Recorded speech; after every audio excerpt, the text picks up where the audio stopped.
The year is 5317 during the Age of Civilization. This is the time period of the start of the latest and greatest industrial age of Merosia. As the first airships are seen within Vobian, the first steam engine and train within Umberhaven, and the oceans begin to see the first all-metal clad steam-powered ships traverse its waters. This is the age of discovery and exploration. This is the age in which our adventurers live, work, and enjoy the spoils of their bounties. This is Back to Ballinway.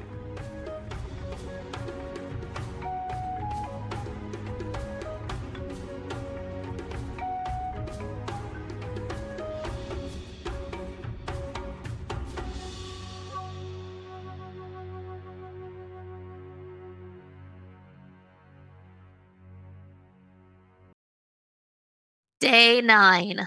A night of adventure as the sun dipped below the horizon. We found the perfect spot to set up camp for the night. The air was crisp and the stars twinkled above us, promising a peaceful slumber. Little did we know our night was about to take an unexpected turn. Veruca, our ever vigilant watchkeeper, sensed something amiss as the first rays of dawn began to peek through the darkness.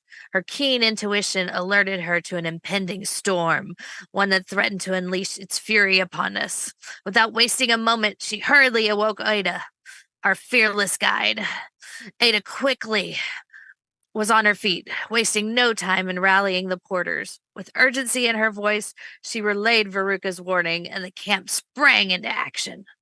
Tents were reinforced, belongings were secured, and preparations were made for the impending downpour. We braced ourselves for what was sure to be a torrential rainstorm. As the dark clouds gathered overhead, we couldn't help but feel a sense of trepidation. The wind picked up, whispering its warning through the trees. The atmosphere crackled with anticipation, as if nature itself were preparing for a battle. We knew we had to be ready for whatever lay ahead.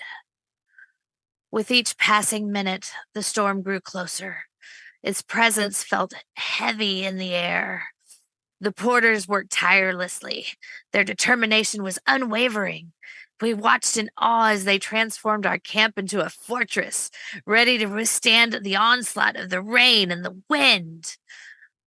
But as the storm drew nearer, it became clear that our preparations might not be enough.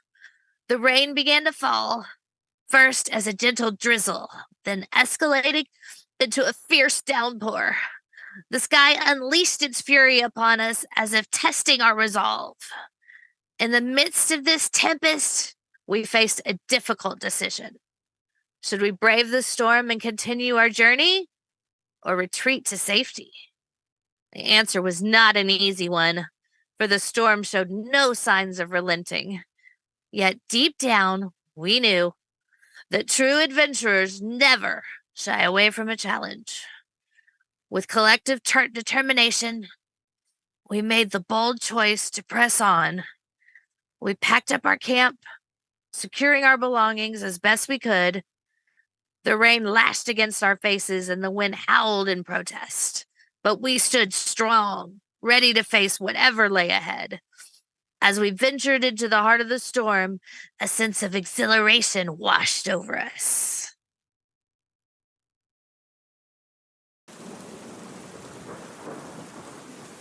The rain has been nonstop ever since the last watch.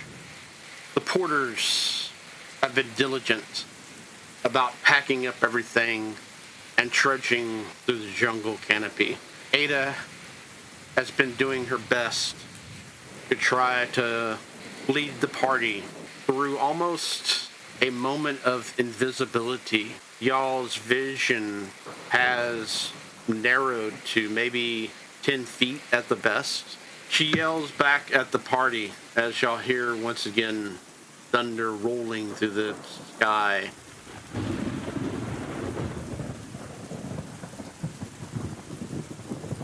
How far y'all want to go? Do we need to find shelter or something? How much further do we think it is to the temple? I mean, we got another, maybe 2 days? Maybe day and a half? Yox at this point has braided her long hair and piled it on top of her head as best as she can to deal with the incessant moisture. And I think she just kind of looks at Cora, who is a full bird, and whom the water just kind of beads off of.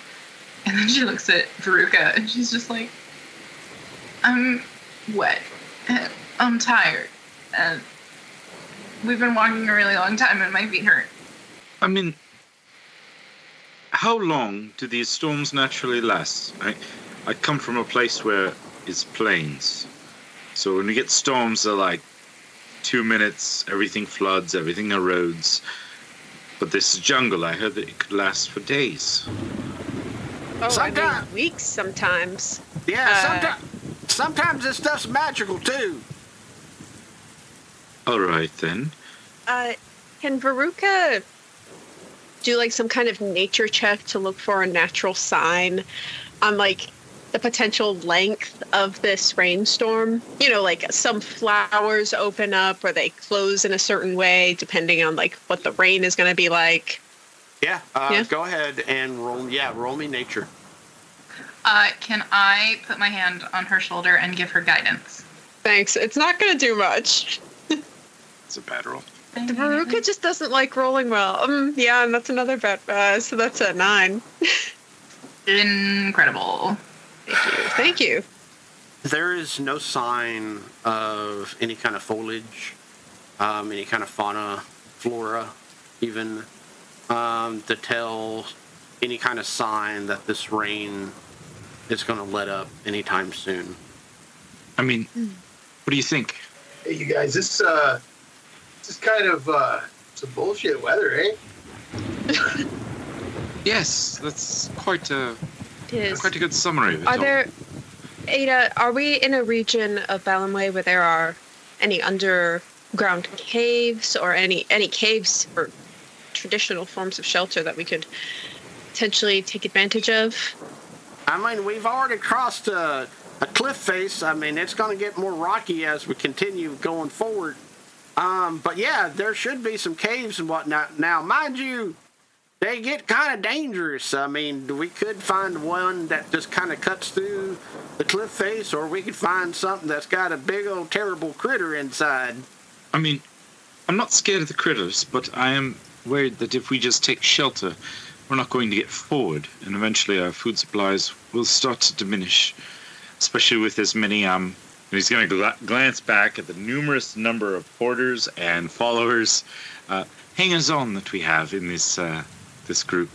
I'd say we just push on as best we can.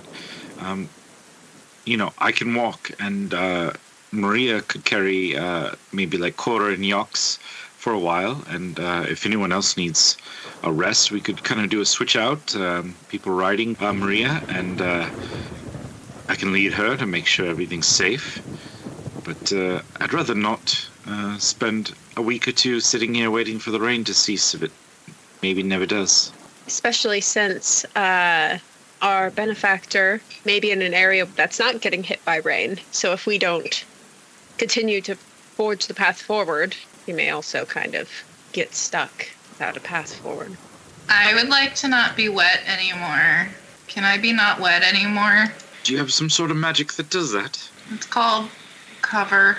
Oh, okay. Find a particularly large leaf off one of the plants, and we kind of break it off and kind of like hold it up to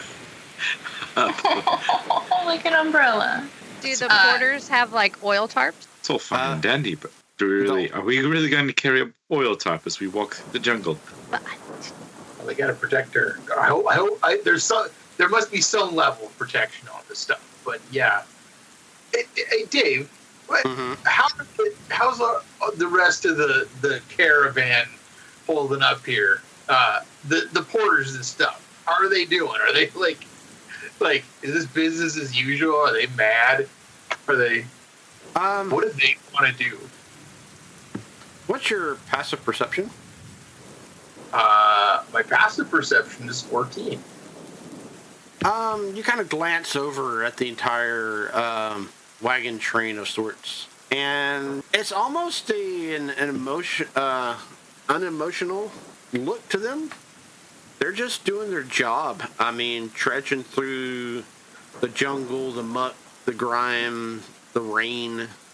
I mean, mind you now, you can only see about 10 feet, but as you kind of stand there and watch them pass, they kind of, don't, grunt or moan or complain or anything like that. So They're not too mad. no. I mean, they have slowed down significantly, though. So. Well, yeah, the weather's. I mean, like, it makes sense weather-wise that we would all be slowing down. I think Gundalf, he's taking his cue from those guys. He's trying to, just trudge a little bit and look like, I don't know, we keep going for a while. I mean, this kind of sucks, but, big good story, right? He's trying to remain optimistic. And he's not tired yet, so we'll see. Bartley's quite happy, as you noticed. He's into this. He looks at you. He's really into it. He slaps you, Gundalf, and says, "This is great. First bath I have had in a long time." Oh well, it's unfortunate, I guess, for all of us that it's been that long. But I'm so glad for you. I mean, you trimmed up my face and my hair. Now I'll get a bath. Man, this is great. Also, I got a fight out of it too. Oh, who'd you get in a fight with? Well, you remember back then with them wasp thingies. Oh yeah. Oh, pardon me. Yeah, I'll see if I can find something or somebody else for you to fight. That's why I came along, Gundalf. Right on. Hey, speaking of fights and smells you can't get rid of, you know where Vrez is?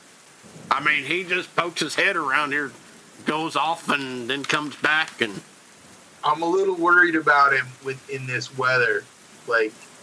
I know he's a terrifying monster, but he's so little. Is he going to be all right? I mean, he should be. I mean, he is a goblin. Well, I know, but I don't know. If you see him, let me know. All right? I'm just worried. No problem. I'm not going to ask him, but I'm going to keep an eye out, is Gale around anywhere?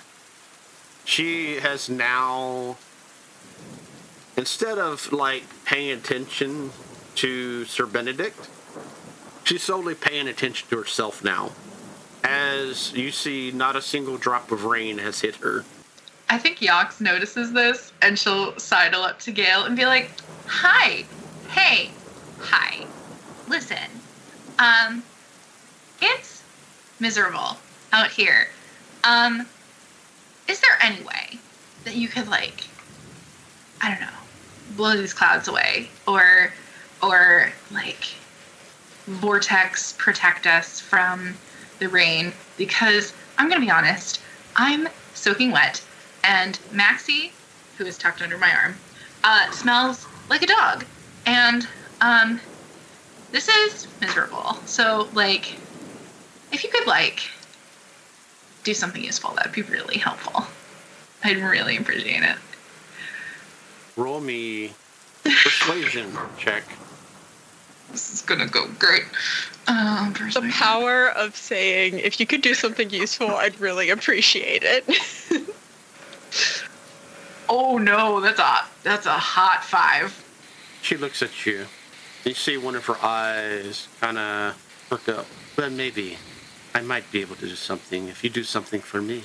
Okay. What do you want? I do believe the bug lady over there should be entertained more, away from Sir Benedict.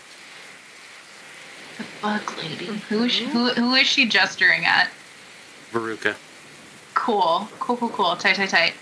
I mean, I'm not a bard or anything. I mean, I've written a couple of songs, but they're really amateur and really personal, and I don't really want to share them. But I mean, I could certainly engage in some more entertainment exploits. Maybe when we make camp tonight. And yeah, I can make sure that Veruca's having a good time. Well then, I do believe that we might have a deal then. Suddenly, Okay. you stop feeling droplets of water coming down on you. Amazing. That's fantastic. I super appreciate it. I'll see you at the campfire tonight. And I'm going to skip off back over to Verka and be on my merry way.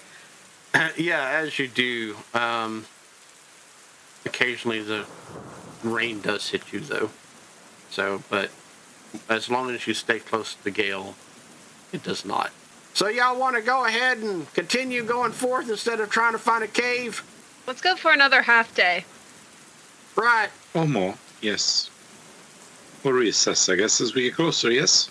Yes. Half day, then we take shelter for a couple hours, reassess.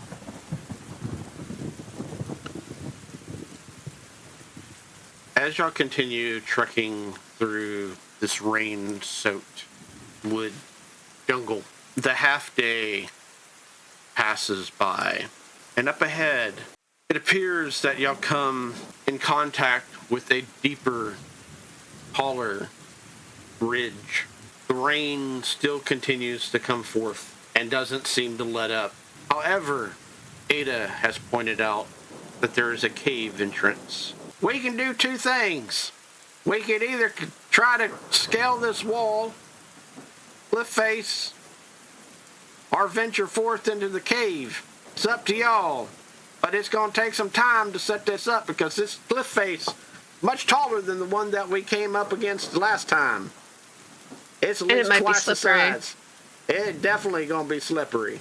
I'm not hugely excited about the idea of climbing a wet cliff. Can Veruca go to like the mouth of the cave and kind of feel for, like, go maybe a step or two into the cave and feel for a breeze coming through, like from the inside of the cave? Veruca, hold on. Come here. Yes, Come here. Yes. And I give her a jar with one of the glow slugs in it because they don't go out in the water because they're in a jar. So here you go. I'll give you some light. Amazing. And do wait, I'll go in with you. I'd rather... Oh, here's one for you. More protection be there. Oh, well, I see quite... Oh, yeah, thank you. Just in case, you can put it down and it'll light up a little area. I appreciate that. It saves me from lighting a torch. Which are probably wet. I do keep... Never mind. Let's go in and survey this cave and make sure everything's safe. Mm-hmm. So I'm going to go in with Veruca, probably a little bit behind because she is better at the whole checking out things. Am I? I hope so. I've got a plus one to perception. So. I've got a +8. Yeah. Yeah. So I'm just there to take some hits. Hey, go ahead and grab y'all's mini. And to piss off Gale. But he doesn't know that. Eat it, Gale. Eat it. Where am I? There. Yeah, right? I was like, grab my minis. Okay. I'm on one map. Now I'm on another map. Yep, it's not hopping. This is how we do it. There we go. Yeah, I'm technically probably moving in behind you. Cora, Yes, sir. how much light does these luminescent grubs give off? Oh, well, let me look. 2.5 feet. I believe it is. I believe it's not much. Let me check. Veruca has 90-foot dark vision, so she's kind of put it on her pack as a decoration. They helps emit us a luminosity spanning a distance of 5 feet. Wow! So But they have two. I So gave if- them two. If we get grabbed by something in the dark, they're gonna see us getting pulled into the dark because of our Yeah. slugs. At Did least I there's mention that. this is my first expedition? Help it. As we kind of get into the darkness, so we're going to say, Veruca, Yes. sorry, but I really don't see that great in the dark. If you give me a moment, I will light one of these torches that I keep underneath a oil-wrapped cloth so that they don't get too wet. You hold used on. an oil-wrapped cloth? Yes, We well, always used sheep splatter. Oh, maybe I should try that sometime. Yeah, it doesn't have any seams. Oh, There you go. And he's gonna pull out one of his torches and spark it up, light it up, so that he will have a torch going. Because he don't see too well. The problem is I have a two-handed weapon, so this will be fun. You're holding it in your teeth. Well, I mean, I can walk with one hand on the weapon, but if we're gonna fight, I'll have to drop the torch and just hope it doesn't burn out. So, click on your mini, and you should have one of those little token thingies that will denote that you have a torch. Maybe I can't remember what new plugins I gave. Okay. Yeah. Whatever. Instead of using a ring. So you say. Okay. If not, I can give you a ring. No, it's whatever. Just I'm gonna put on fire here so that I know I have a torch. Okay, cool. And then maybe put yourself in yellow. Ooh, yes. Yellow ring. Yeah. Everything's different. How are you moving into the cavern? And how far are you moving into it?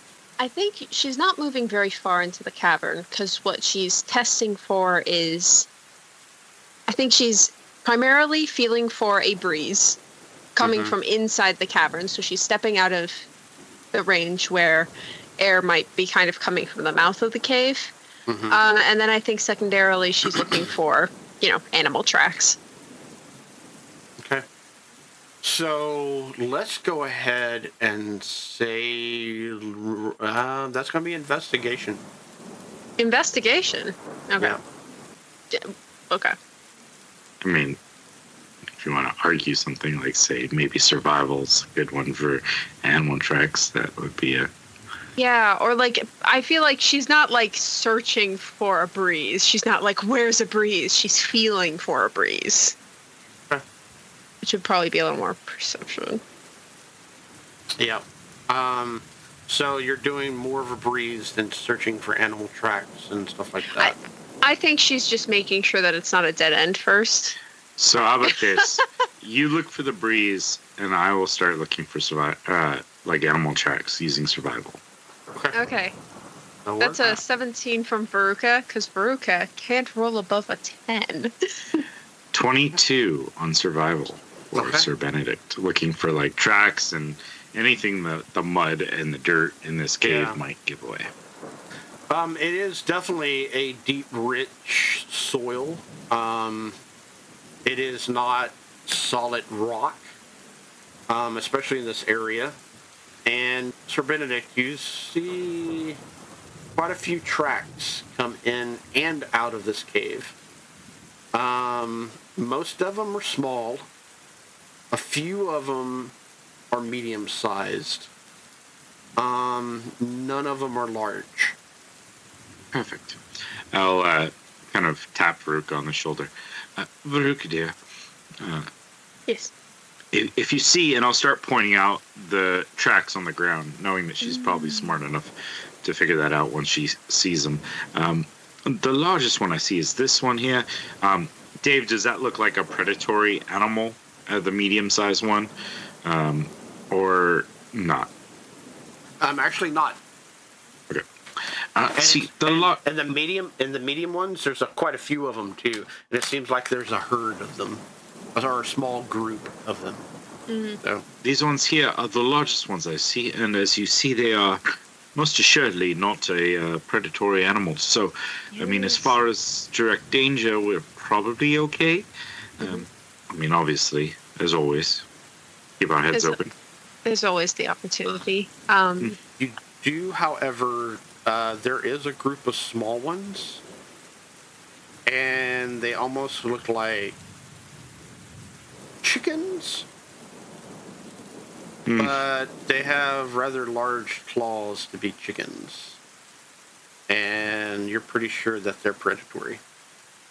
Please, over here though, I mean, we're looking at swarms, so depending, but I think there's no better alternative than us exploring. I'm just giving you the heads up. Right. Well, first of all, Breeze, does she get that indication of a throughway? With a 17, and Are y'all staying where y'all are at on the map, or have y'all moved further into? If she needs to move a little further into to Please. get a good Please feel let of me know. things, Yeah, how far you've moved. should in. probably go here. Okay. By moving in that far, you can definitely slightly tell that there's some kind of breeze blowing. You're not too sure at this juncture whether it's just the wind coming in from the actual cave mouth itself or something actually picking up on Sir Benedict's torch and grabbing it and pulling it into the cave. Well, how was Maria faring in the rain, in the weather? Maria she's fine. She's good. She's fine. quite accustomed to various conditions. Right. I will say that traveling through the caves will be easier than traveling up the cliff, especially considering that we need to set up equipment. And I feel confident that we can handle most things in here. So, if nothing else, I think some of the other people, Gundolf and Cora, and I'd say Yox, but she seems to be quite dry at the moment. I'm quite surprised by that. Yes. But I'm not sure what happened there. Maybe she's oiling herself. She would talk to Gale for a moment. I'm not sure what happened there. All of a sudden. Anyways, maybe we get them all inside the cave, and then we can push forward, and they all at least get a chance to dry off for a while. If worst comes to worst, this is all a waste of time. We turn back and come back out, but we're all drier. I have to admit, this armor does chafe a little bit being in the rain for too long, so being out of it is not unwelcomed. Okay. I think that is a good course of action. So I think then we're probably going to get the rest of our group. It's probably the best time to come in. Seems safe for the moment. There might be some smaller things, but better in than getting soaked out there, yes? As the three of y'all hear another thunderclap from the sky above, and it's just non-stop rain, and it's been like that ever since y'all left. Yox has been waiting for some signal from the other two to enter the cave, and so when they kind of start heading back with like an affirmative presence, she'll kind of, all right, come on, gang. Seems like we're pressing forward with this giant, dark hole in a wall. This will be fine. And she will kind of clutch Maxie to her chest like a doggy shield, and she will proceed forward. Don't Before worry, we go- it's gonna be great. It'll be an adventure. Before we go all the way in, Veruca's going to pick some berries for good berry. Okay, so go ahead and roll me nature check. Ooh, nature. Something you'd think she'd be good at. Yeah. So Yeah. Only so many points you can put into anything. Yeah. And there's the D&D Beyond factor. Yeah. Yeah, that's a 5. 5. She finds some roots. I mean, the area that you're in, there's no berries whatsoever. Can't find any berries. She picks up some rocks. And with that, go ahead and start placing yourselves within the cavern. Who's going where? Who's going next? So on and so forth. And are y'all saying anything as y'all enter the cavern itself? Oh, goodness. Oh, my gosh. I didn't realize how little light these grubs give off. Oh, and I cast light on my grub. Ah. Cora, Yes. in the future, perhaps you can keep your insects, and I could maybe have that spell on something like, say, my halberd. Oh, sure. Do you want it on your halberd? I can do that. I'll put up the grubs and put it on your halberd. It's okay. You stick the grub to the halberd. It's actually a glaive, but I've totally forgotten the heat in the moment. But yeah, could be Albert. Yes, that's so much better. Thank you. Okay. There you go. So his halberd glaive thing is now lighting up, and I put the grubs away. You can stay close. It's fine. That way you can see better. It's just if I need to fight, it would be better if I could see than having to rely on my torch or the grub. I'll look around, and whoever might need my torch, I will gladly hand off the torch that I'm using. Okay.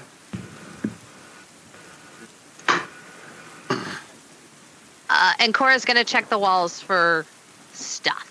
Could be vegetation, could be cool rocks, could be hieroglyphs, anything educational. Okay. What's Gundalf and Yox doing? Yox is trying not to look panicked. She is not a fan of the dark. And the artificial light of their torches and spells is still not quite enough to soothe her. So she's just doing her best to sort of stay like in the middle of the group and well within the radiant circle of light. Gundalf's gonna come up and grab that torch from Sir Benedict. So I'll take one of the torches. If that's I can be a source of light. And I'll come over there and I don't know. Gundalf's like thinks this is pretty cool, man. He's like, oh, this is like a cave, like in a jungle, man. Like is it like how big are this? This is cool, man. Like, you guys ever been in one of these? I mean, I can't say I've been one in the jungle, but who knows? Maybe we'll find treasure or something. Well, I mean that's why we're here, right? Quite, yes. Cool. Yes, you Yox, do you're know cool, what you'll right? find here. He's just being a bubbly jackass, right? Kind of up in your face. It's the best. Clearly, someone's not here to party. Well then, Veruca, shall we? Of course. That's the walking sound effect. Yes. That's That's what everyone sounds like when they walk. As y'all venture forth further into the cave, I'll let y'all. We need determine the coconuts. Well, y'all need to figure out who's going where. I mean, I think for sure it's already like Veruca, then Sir Benedict, and then whatever else anyone wants. Walter will be with Maria, probably towards the mid to back of the group. Oh, I hate you too. Veruca, as you continue forth, you come to a fork in the cave, and you start to feel the direction of the wind ever so slightly as it pulls more toward the right, but you also the other side. Sorry. Her right, not my right. Yeah, her right. Yeah. Pulls more to your right as you see Sir Benedict's torch ever so slightly go in that direction. But to the left, you actually feel a small breeze. Not by much, but ever so slightly. Gonna check for animal tracks again, see if there's any that are going more prominently in either direction. Okay. That would certainly be helping, as I am trained in survival. Thank you. So would that be would that be nature? Would that be perception? Would that be survival? Survival. Maybe with advantage from my lord. 14. Again, nothing above a 10 so far. I would kill for a 10, but that's 14. 14. The bigger animal tracks seem to be going toward the left. The smaller animal tracks seem to be going in both directions. What do you think? She rolled nat 20 on her stealth to the point Silence. Yeah. It's true. It's my only nat 20, and now I can't communicate with anyone. That's just Veruca's luck. Is there, kind of pulling from my knowledge of animals, is there any information I can glean about, like, okay, these larger animals would be looking more for a path through versus, like, these small predators, which might be nesting nearby, like... What's your passive nature? Let me sit down and look at my passive nature. 13. Just right off the top of your head, you can't distinguish that from the tracks that you see. What you can distinguish is that they come here frequently, though. Both ones do? Yes. Okay. Veruca's gonna follow the breeze and go left. Okay. What's everybody else doing? Go ahead. As Veruca goes left, Sir Benedict's going to stand in the opening on the right, his glaive ready, and just kind of keeping an eye on things. He's assuming Veruca passed off information about that, but Yeah. and he'll tell her, he says, as you head that way, I will make sure that these whatever possibilities down here does not come back around and attack the party from behind. I'll try to catch up. Be safe. Good plan. You see about that far, Sir Benedict. Perfect. Yeah, he's just looking to be kind of a guard in case something comes rushing out of this pathway. He doesn't want the porters and Maria and any of the others to be attacked unawares from this. Veruca, Yeah. are you just casually walking through this cavern? No, she's being cautious. Go ahead and roll me a stealth roll. Woo. Hey, 21. Yachts. I think Gandalf. with the fork in the road, Veruca would have told the others to hang back a little bit. Yeah, Yeah. Yox is just staying as close as possible to people with lights. Gandalf, Yes. what are we doing? He's following right behind, really. Did those guys say we should wait? He'll wait right at the like the crossroads there, right where they said, "Don't go. You should wait here." He's not going to go way back any further. Yes, do be careful. Veruca's going to scout ahead over there. I'm just making sure nothing comes out of this passageway that we don't want. Okay. For Yox is again clinging to Maxie for dear life. yeah, Maxie is a small dog. Am I correct? Yes. Okay. And we can He's actually, like pug-sized. yeah, we can actually attach Maxie to you. Great. Guess you could say he's bite-sized. I hate it. We call that fun size. What are we doing, Cora?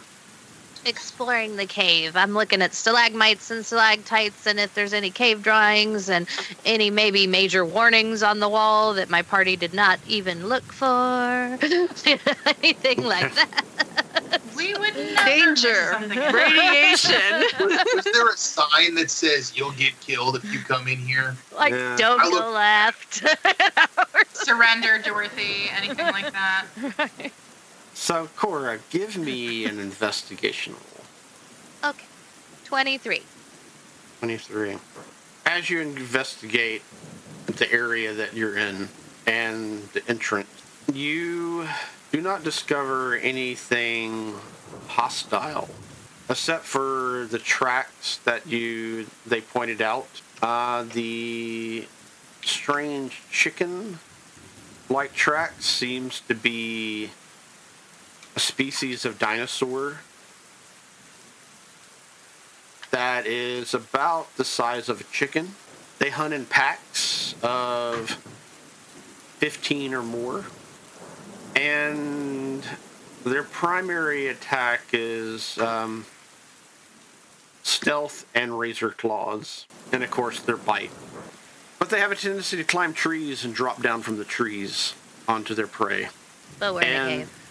By the investigation that you rolled a 23, it looks like they were tracking these medium-sized animals into this cave. Oh, no. Other than that, the mud and the clay works great for pottery. Oh, cool. And good for the skin. I will allow y'all to move the other NPCs inside the cave accordingly. Veruca, Yeah, what's up? the cave entrance, or the cave itself, it's a little bit wider in this As it area. starts to widen, she's listening for. And it gets a lot more rockier as you actually start to see stalactites, stalagmites, and a rockier base around the outskirts of the cavern itself. You also see a small ledge further down that rises maybe 2 feet, maybe 3 feet. Do I hear anything from that side? Roll me perception. Why are you making me roll? 19. 19. You listen. And now you actually hear the breeze blowing ever so slightly in your direction. It is definitely an outside source, for sure. You also hear droplets coming from the cave ceiling itself, ever so slightly. Veruca's going to look at those, and she's checking to make sure that the stalag things look safe, like they're not going to fall. Isabel's looking for movement. You don't see anything. Veruca's going to go back and kind of touch base with everyone. You see Sir Benedict has moved away from the group as he tells everyone, do not worry about me, as you hear water ever so slightly coming from him.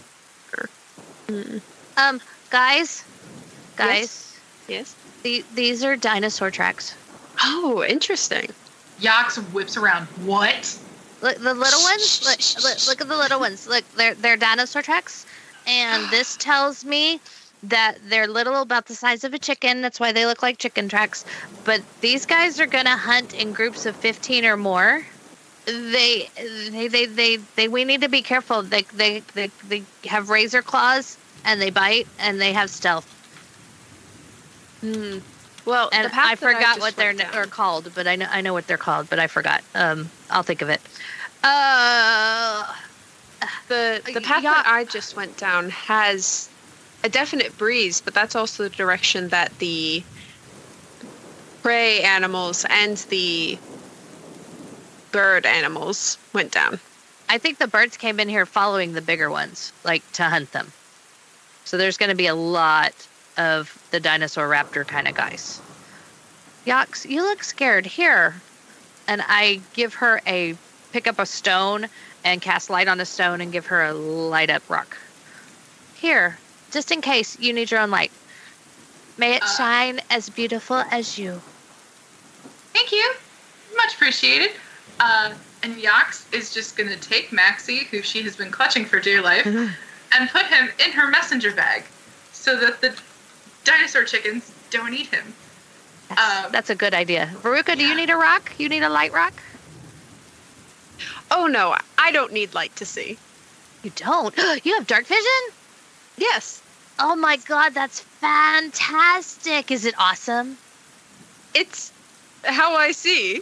Oh, I guess you don't know the difference. No. Okay, well, for those of us who don't have it, it sounds very, very cool. One of these days, I have a friend of mine at the university, and they're working on glasses that gives people who can't see, like, dark vision, and you can wear them, and then you can have dark vision, but I don't think they're ready yet. Wow. It's cool. Or Yeah. it sounds like it would be cool. Uses for that. Wouldn't that be cool? And if they look fashionable, Gundalf, look, you could use it in your business, and then you could have shades. Hey, I could make anything look fashionable. That is true. That's what you tell us. Hey, Did you say dinosaurs? Because I heard those were a myth. I heard those were totally made up and not even real. Here, hold on. Let me draw what they're going to look like. And I get down on the dirt and I draw. And then I decide that's a stupid idea. And I get my journal out and I start drawing what they would look like. And then I ask Balbug, do we have a book on these guys? I can't remember what they're called. As Balbug looks over. Veruca is like, are we sure we want to be doing this in a cave? There's always room for SETI. Balbug immediately looks over at you, Cora. We might have something somewhere. You'll have to look. Okay, we'll wait till we make camp. I'll find out what they are, though, but we might have already run into them by then. Just be careful. Like I said, you can't see them. There's going to be a lot of them, and they're going to use those razor claws. Wait, did you say you can't see them? No, they're very stealthy. They're like, can go invisible. Oh. Yeah, that sounds made up to me. That sounds like that's not a real thing. It's all made up till it kills you. Yeah, see, where I'm from, they just told us that that dinosaur bones were put there for the angels to trick us into thinking that they didn't exist. Okay. Well, when I'm right, you can just be like, oh, hey, you were right. It's okay. It's an opportunity to educate you guys. You'll find us. Yes. But anyway, Sir Benedict, you're back from your bathroom break. Is that what he was doing down that hallway? Oh, my goodness. I mean, I didn't hear water down it before, and then I did, you know? Well, we have been outside for a very long time. Yes. There's definitely a breeze coming down from the path. I just came through. However, Ms. Cora has reason to believe that there are many, many, many dinosaurs down there kind of waiting for us, potentially. Many little guys. All right. So, we had... I mean, I guess the question is, what do we care more about? The deal with the possible dinosaurs, or being dry? Yeah. I think at this point, I could deal with some dinosaurs if they match these small treads that I see here. If you'd like, I can come forward, join you up there. Yes. For someone to be a rear guard here, maybe Walter and Ada at the very least. If not, maybe someone like Gundolf. Handled yourself quite well in the battle. And the rest of us can inch forward and let you know when it's safe to come following. Sounds like a plan to me. All right. So you will head forward. As y'all head forward, who's leading the charge? I think it's still going to be Veruca just because she sees a little bit better and has better survival sense than I do. I mean, I'm no slouch, but not as competent as she is. And are y'all moving stealthily? She might be. Yeah, it might look like Benedict is leading the charge, but Veruca is stealthing. I will certainly try. Okay. And whoever else within the party, if y'all were moving with them, please make me a stealth check. Can I give Benedict guidance on that check? You're funny. Listen, I'm doing my best, man. I don't want to be in this weird dark hole. Me too. Oh, hey, I got a 22. Hey, nice. All right. Well, let's see.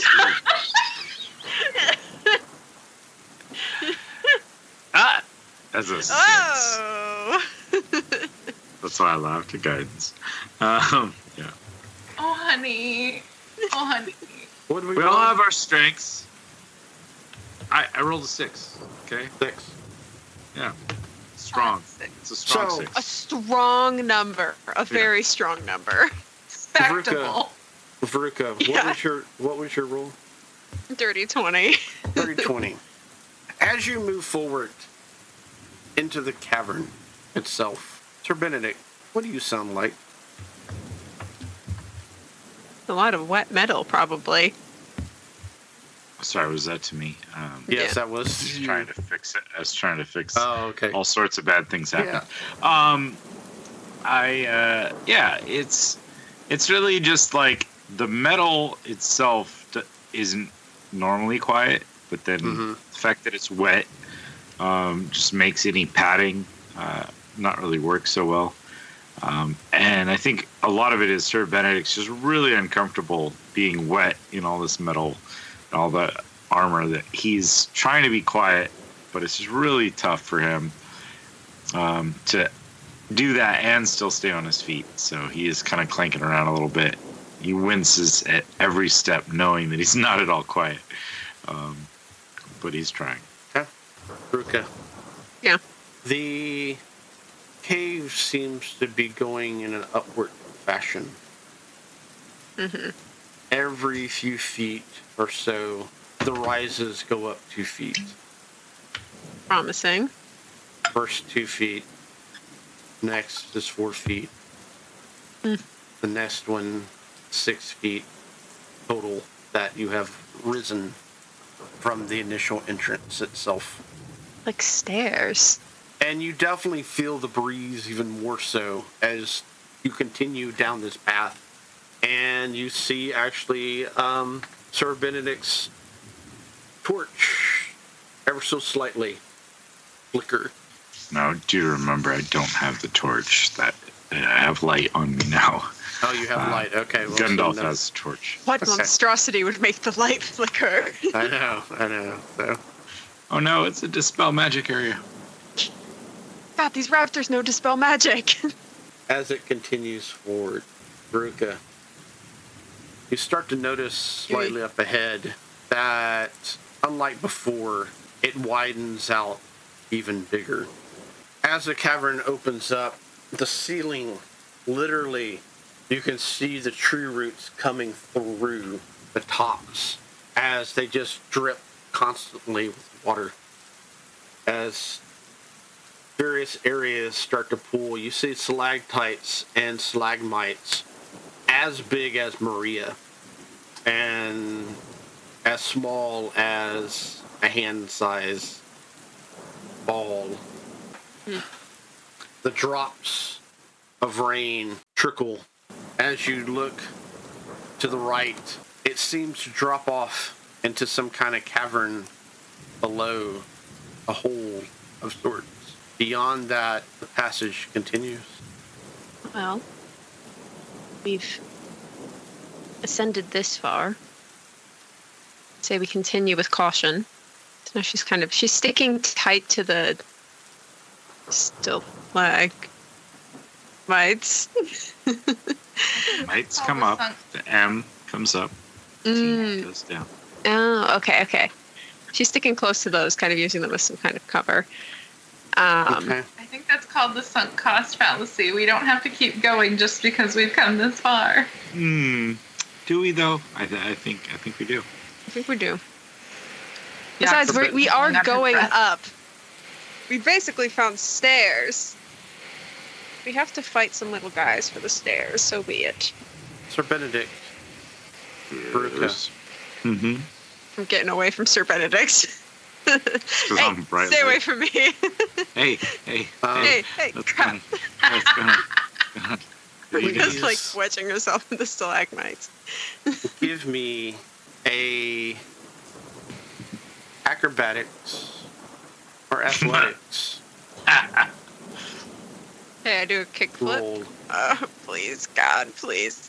Just the two of them or me too? The two of us. Just the 19. two of us. Yeah. It's a 16. We can make it try. Yox, please do the same thing. Where's the Damn rest it! of the party at? Well, Sir Benedict said somebody needed to stay back here in case anybody came up, so I was hanging with Gundalf, and I think we're going to play cards because they didn't tell us to come with them. Hey, we assumed you were coming with us. No, we were told to stay here so nobody comes up through the back.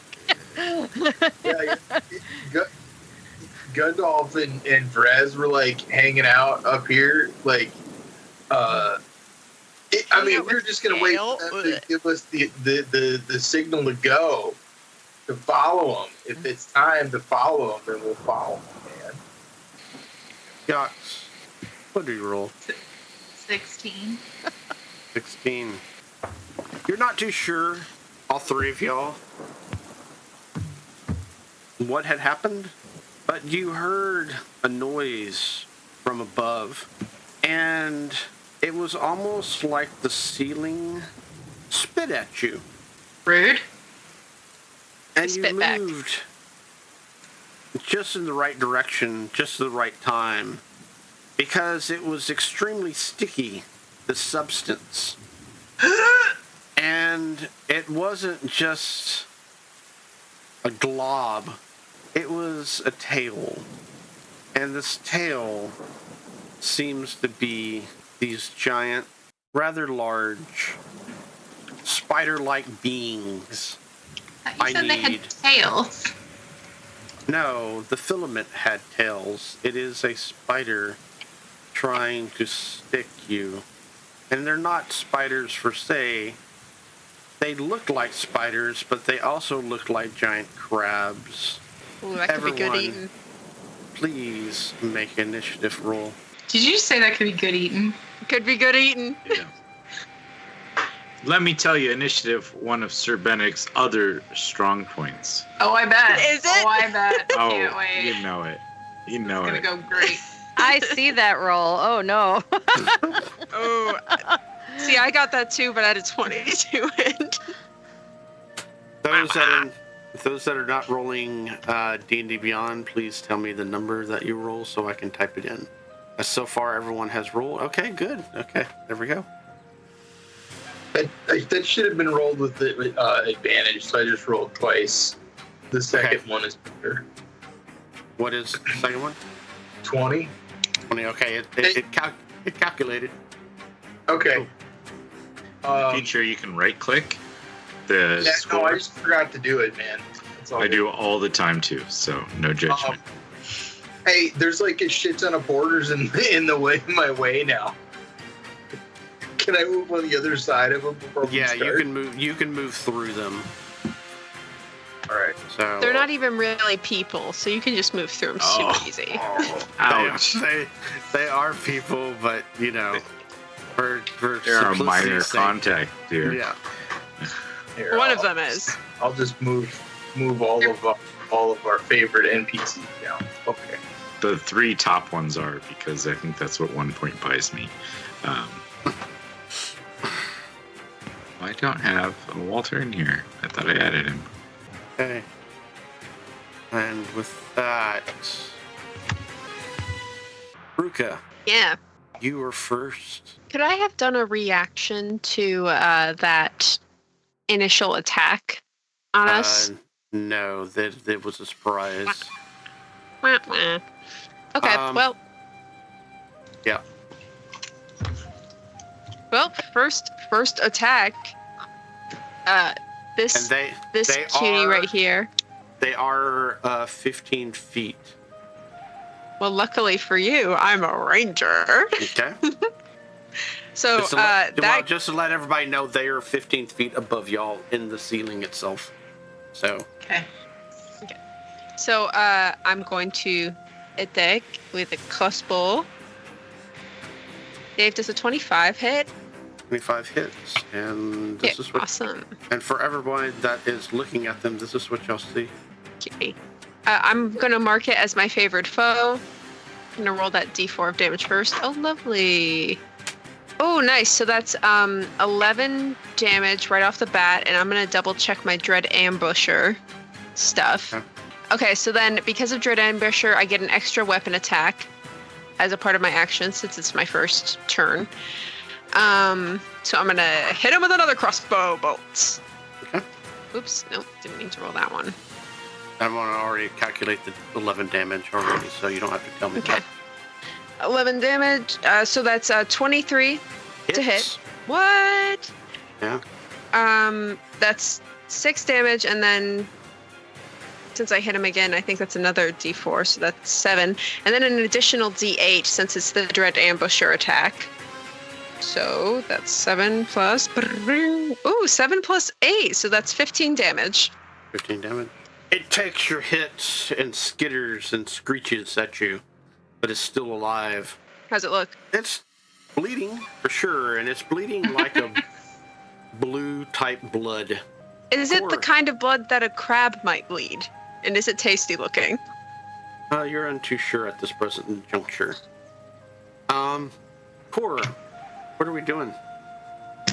Nothing. I'm like way back in the hall behind Gundalf with all the porters. Do we hear anything? What is your passive perception? 11. No, not really. Nothing. Just following Gundalf. Gundalf. I'm checking the walls again, being sure there's nothing cool here. Yeah. Oh, I did get some mud samples because I know Veruca's going to want it later. So I'm getting mud samples. Okay. What are we doing, Gundalf? So, we are not aware that there's any kind of combat going on up there. We haven't heard anything. What is your passive perception? 13, I think. Yeah, it's 14. Yeah, you haven't heard anything outright troubling. I was just waiting here until somebody told me to come get him or come along. So, like, literally, we were just doing nothing.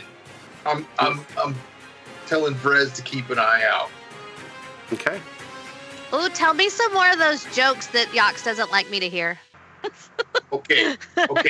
There's one about the call girl with the wooden leg. They'll stop me if you heard this one. I'll go into it. I'm gonna murder him. Yes, please murder the spider. With that, Veruca, the one that you attacked, again, it seems to ball up some kind of webbing and spits it at you.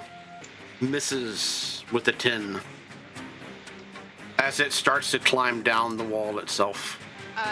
Did it hit me, miss me, and then climb down the wall? Is it within 10 feet now? It spit at you and missed you, and now it's climbing down the wall. So is it within 10 feet? Can I reaction it? You can reaction as it Okay, continues to move. Yeah, I'm gonna hit it with a venomous retaliation, which is a D4 of, it's an exclusive thing to my tiefling type. It's a D4 of damage and a con saving throw. So let's get that con throw first. What do I need to roll? 14. It seems that it is unaffected. Stupid bugs. Okay, but it just bounces off and nothing happens. As it gets down closer to y'all, it immediately goes towards you, Veruca, and attacks with its claws for a nat 20, 25. Hold on.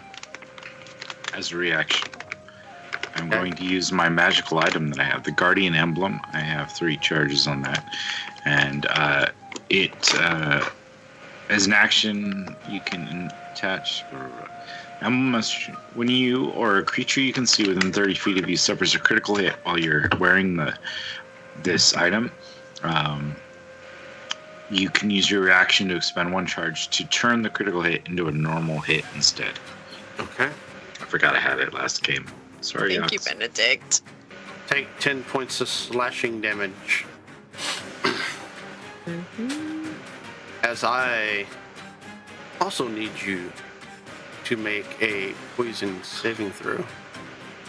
We're just trading saving throw. So that's a constitution saving throw? Yeah. Not a poison saving throw? Well, I mean, it's poison, but yeah, I mean, if you have any immunities or resistances toward poison, then you get advantage.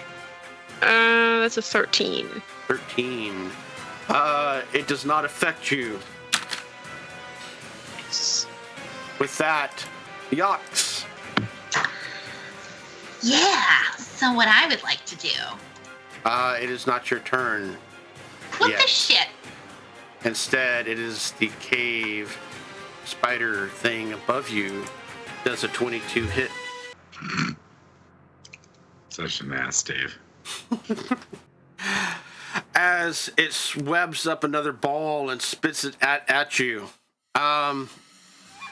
You may go ahead and try to make a grapple check with a strength or a acrobatics or athletics to break free. Oh, come on. That's a 6. You are presently grappled. As it climbs down the wall itself. I didn't want to come in this stupid cave and now there's stupid spiders and I don't want to be here. You're the one who wants it to be dry. I didn't want it to be dark. Yeah. She was dry. She made a deal with the devil. I did. The devil. I mean, The devil known as this cave. it crunches on you. Crunch wrap. Supreme. I rolled another nat 20. Come 25. on! Disgusting. Dave, stop it. You can blame D&D Beyond. I won't. I'll blame you. It's more fun. Yachts What? take 22 points of damage. Dave, here's the thing. I only had 21 hit points. Wah wah. Ah, she's dead. She is not Full dead. If someone could look up real quick our new critical hit chart tables. Not critical hit, it's death saving throw. Yes. No, he's got the new one. The one that we made. Dave, I just want you to know that you're a bad person. You're a bad person and I hate you. Take place of death saving throws. Yes. So she's at like 0, and then wouldn't it come next round? Yeah. This was slashing damage, so it is minor. So, Yax, roll a d6. If someone has What those if I tables just said no? It's okay, you might lose like a finger or something. It'll be cool. You'll have a scar. But I like my finger. You're losing a finger, young lady. And you'll like it. And you'll like it while you're under my cave roof. That was a 4. What did she roll? 4. No one has But I the mean, table up. Nathan, I'm going to have to look but- it up. What was the 4 on the chart? Yeah, that's what I'm asking. If anybody's got the chart up. If not, I'm going to have to go look it up. Anyway, Yax, I need a Constitution saving throw from you. I always need things. Oh, come on. That was almost a 19. I got a 5. She's down. Why are you doing this? Yax, Stop do you it. have any inspiration? Please, you probably do. Yeah, you gave us one at the end of last game. You Use may it. re-roll that. All right, what was it? Constitution? Yep. Hint, nudge, know what I mean? That's a 10. The poison tries to seep into you, but you resist. Great. I'm having a great time. Yax, Stop calling my name. it is now your turn. Where is I our don't tables want at? it. I'm trying to find it. I can't find I it. can't find him either. Yeah. I can't don't- remember what the website's called. No, it's in our OneNote. OneNote, that's what it's called. I don't know, bro. Like, I was looking under products. I don't Put see it under- It's homebrew. Let's see. It's minor, It's something that you... and that was slashing. Yeah, but you helped out too. I know. Lacerations, guys, it was slashing. I found it. Yeah, it was Yeah. slashing. Yes, it's slashing. Arm wounds. You have an arm wound. Give the character a -1 to hit with melee or ranged attacks. She is still read the part that she is still functioning. Instead of being knocked unconscious, you gain a minor injury and wound from the table that corresponds to the kind of damage. Yeah. You're technically at 0, so you probably shouldn't, like, try much, but, like, you can, like, still try to wiggle out of there. So you are grappled, though. So you are in webbing. So you'll have to make a athletics or acrobatics roll to become ungrappled. Can I cast spells from grappled? Yeah, okay, so you can. Okay, yeah, you can. Cool. What I would love to do, I would love to stop having Discord notifications pop up. I would like to cast. Oh my god. Guiding bolt. Okay. On the one who has me fucked up. Okay, that would be B. Yeah. Okay, Do I have any negatives to this? No. I mean, yours is a spell, I think. Did Okay, yeah, it's a spell. Did it say that she had any negative spell? With melee attacks, but I didn't hear Oh, any With melee spells. and ranged. Hey, Dave, does a 23 hit? Definitely hits. Great. It's going to be 18 radiant damage. 18 radiant damage. As a bonus action, Uh-huh. Yachts, you may use something that chat has given you.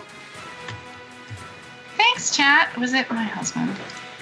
It is not. It's Shadow Soldier PR. Oh, okay. I was like, that's cheating, but I'll take it. He has given you a dank healing potion. Oh, thanks, bro. A dank Appreciate healing you. potion, if you take it on your reaction, or not reaction, on Yeah, I'm your going to shoot bonus, that motherfucker. Let's go. it heals you for 2 hit points, but you are out of the critical area. Yeah, I'll take it. I will take it. Thanks, bruh. Appreciate you. You the real MVP. Sir Benedict, it is now your turn. Wagwan. You still suffer that -1 to your hits because your arm's still injured, but Right. you're a spellcaster. That may not matter at all. Really quickly, do I get a free object interaction? You can, yes. Can I open the messenger bag that I stuffed Maxie in and tell him to go get Cora and Gandalf? I'll allow it, yeah. Yeah. I open the bag and I'm just like, go, motherfucker! And he runs like the wind. You go, get help, and then you chuck him like a football down the hallway. Get help, Lassie! Get help! Okay. Thank you. Okay, I'm done. Sir Benedict, what are we doing? There's 2 of these spider-like creatures. Yes, quite. First of all, I need the one in front of Yorks to make me a hold on. Let me double check what it is. A wisdom saving throw, DC 13. Wisdom saving throw, DC 13. Yes. Fails. All right, then. The creature is drawn to you, compelled to your divine command. For the duration, it has duration, so it's concentration up to a minute. It has disadvantage on attack rolls against creatures other than myself and must make a wisdom saving throw each time it attempts to move to a space that is more than 30 feet away from me. If it succeeds, it goes, but otherwise it will have disadvantage against anyone other than me. Okay. And therefore, that was a bonus action. I am going to swing at A because you said it came closer to us. Yeah, And it's right on y'all, basically. Swing my glaive at that one. That would be a 24 to hit. It definitely hits. That will be 8 points of so whatever glaive slashing damage. As 8 I points of strike slash. that one. Okay. As you slash at it, its blood splatters on the walls and whatnot, sizzling. All right. And I will just call out as a free action, like Torms, danger, and that'll be it. And with that, Veruca. I'm back, baby. Ew. Yo. It is up close and personal to y'all right now, so any ranged attacks will have disadvantage. Yeah, heck yeah, it is. I am going to I'm going to use spontaneous generation on the guy right by me. This guy right here. We're just going to be trading con saving throws back and forth. So give me... Actually, it's a dex. Give me a dex. Dex saving throw. No, actually, yes. Yeah, it's a dex. Give me a dex. Okay. What do I need to roll? 14. He seems to be quicker than you. Okay. I rolled a 19. Disgusting. In that case, I'm gonna just cast Zephyr Strike on myself, and then I am going to walk away. And because I have Zephyr Strike on myself, I don't provoke opportunity attacks. Okay. Gundalf, Cora. It's actually Cora than Gundalf, but I'll allow y'all to go together. As you see Yax's little dog, Maxie, come running towards y'all, barking in desperation, grabbing your leg and trying to pull y'all in that direction. What's that, Maxie? What's that? Somebody fell down the well? What? Okay, I want to be sure I have this right. An angsty young gnome named Finn. He could barely come up to her chin. Did that dog bite you? Oh, goodness. What is going on? I think something's going on down the hall. We should get down there. Do we hear Sir Benedict's cry to us? Do you want to go first, or do you want me to go first? Oh no, I'm a scaredy bird. You have to go first. I will follow you. All right. Well, I'll just take my turn first then. Okay. Maxie, come here. I've got Maxie. All right. So Gundalf is gonna basically just dash all the way up there, because he can't really do a whole lot. Well, that thing's up on the ceiling, right? Both of them are actually on the ground now. And B is actually on Yox as Yox is trying to fight it off. Okay, well, I'm going to run up on that. Yox is basically balled up in its webbing. So also, the next attack roll against it has advantage. Okay, well, I don't have enough actions and junk to attack, but I'm gonna use my bonus action to try to use insightful fighting against this guy. Which does. So I make an insight check against a creature you can see that isn't incapacitated, contested by the target's deception check. So I roll the 16, it rolls deception, and if I win, I can use my sneak attack against it, even if I don't have advantage. Well, you were in luck, because it almost was your roll, but it has a -4. Okay. Well, it just means that that even though I don't have advantage, I can do that to it, but I can't do it now. However, also with me was my buddy Frez. Mm-hmm. I'm gonna have him run up with us, and I'm sure Bartley's gonna come too, but he's slow because he's still kind of chunky. But Frez is gonna run up, and he's got some handily poisoned crossbow bolts that he's gonna loose towards that one. Can he safely shoot at B? There is people in the way, so if you roll a nat 1, there's a chance that you'll hit your Gundalf or Yox. He's not scared of that shit. Okay. All right, he rolls 14 total. The bolt whizzes by, and you hear it clatter off into the cavern. That is a miss, eh? It is a miss. Okay, well, that's very sad.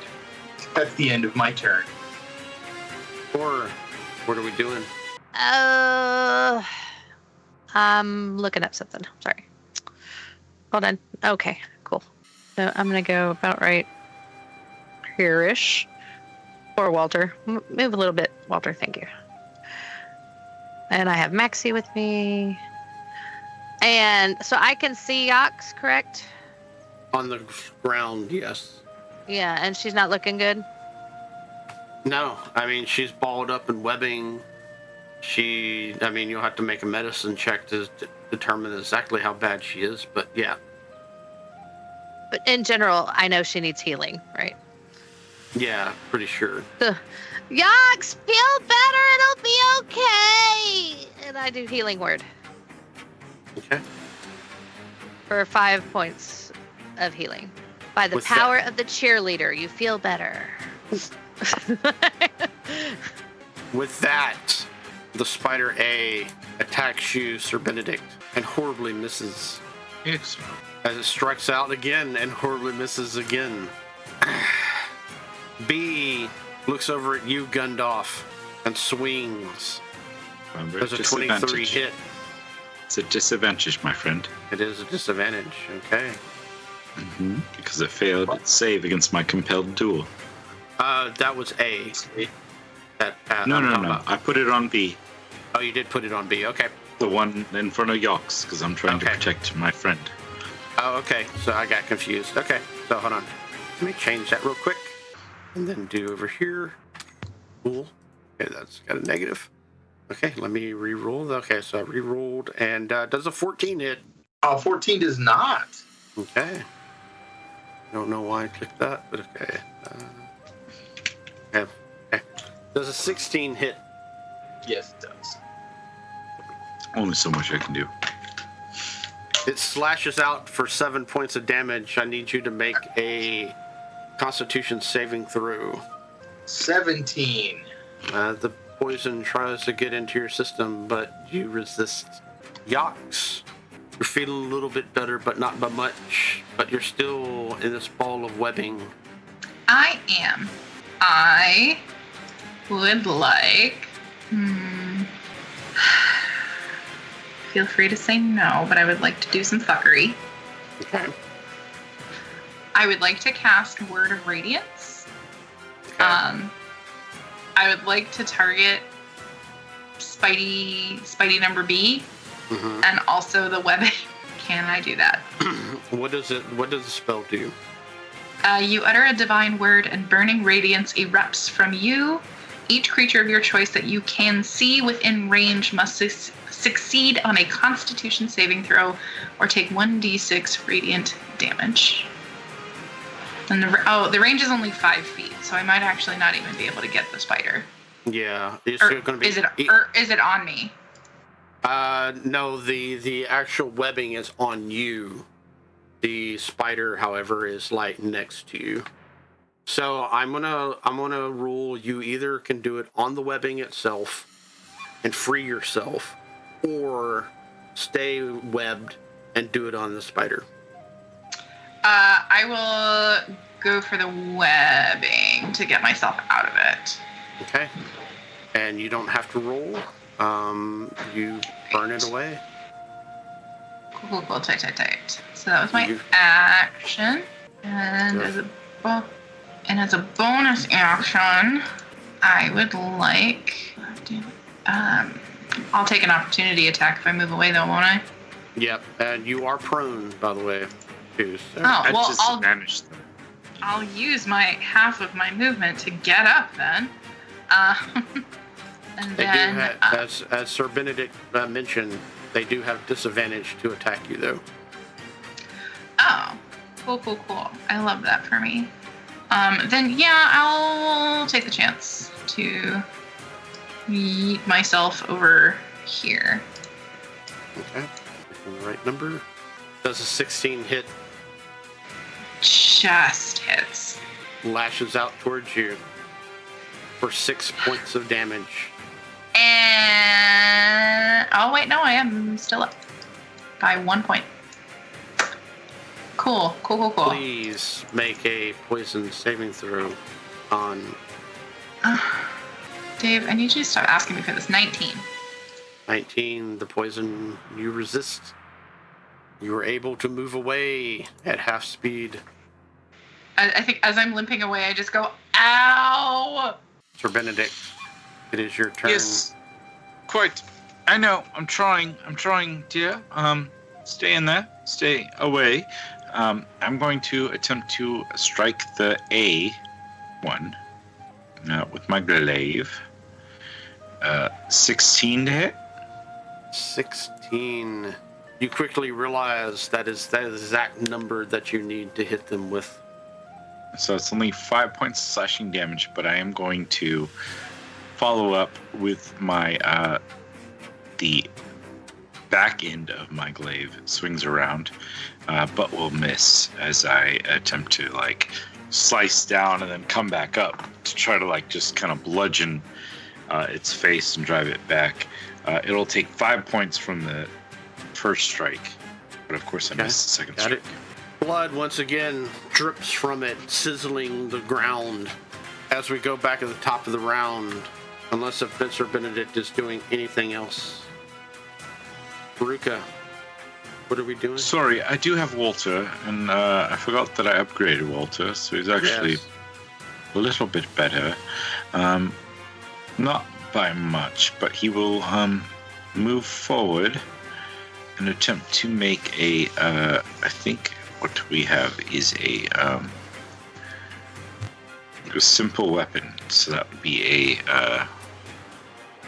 a short bow attack. Yeah. Let me just roll. I'm gonna roll a d20 and just add in whatever. No, that's not gonna hit, so we're good. Okay. You hear the arrow clank off in the distance. Veruca, arrow fire that's the second one you heard clink near you. Everyone who doesn't have dark vision needs to stop shooting arrows. Okay, so Veruca is going to, well, first of all, I'm going to have Ada, who's been hanging out in back, she's going to run in. She's going to start running in, at least. Okay. Gunfire in the dark.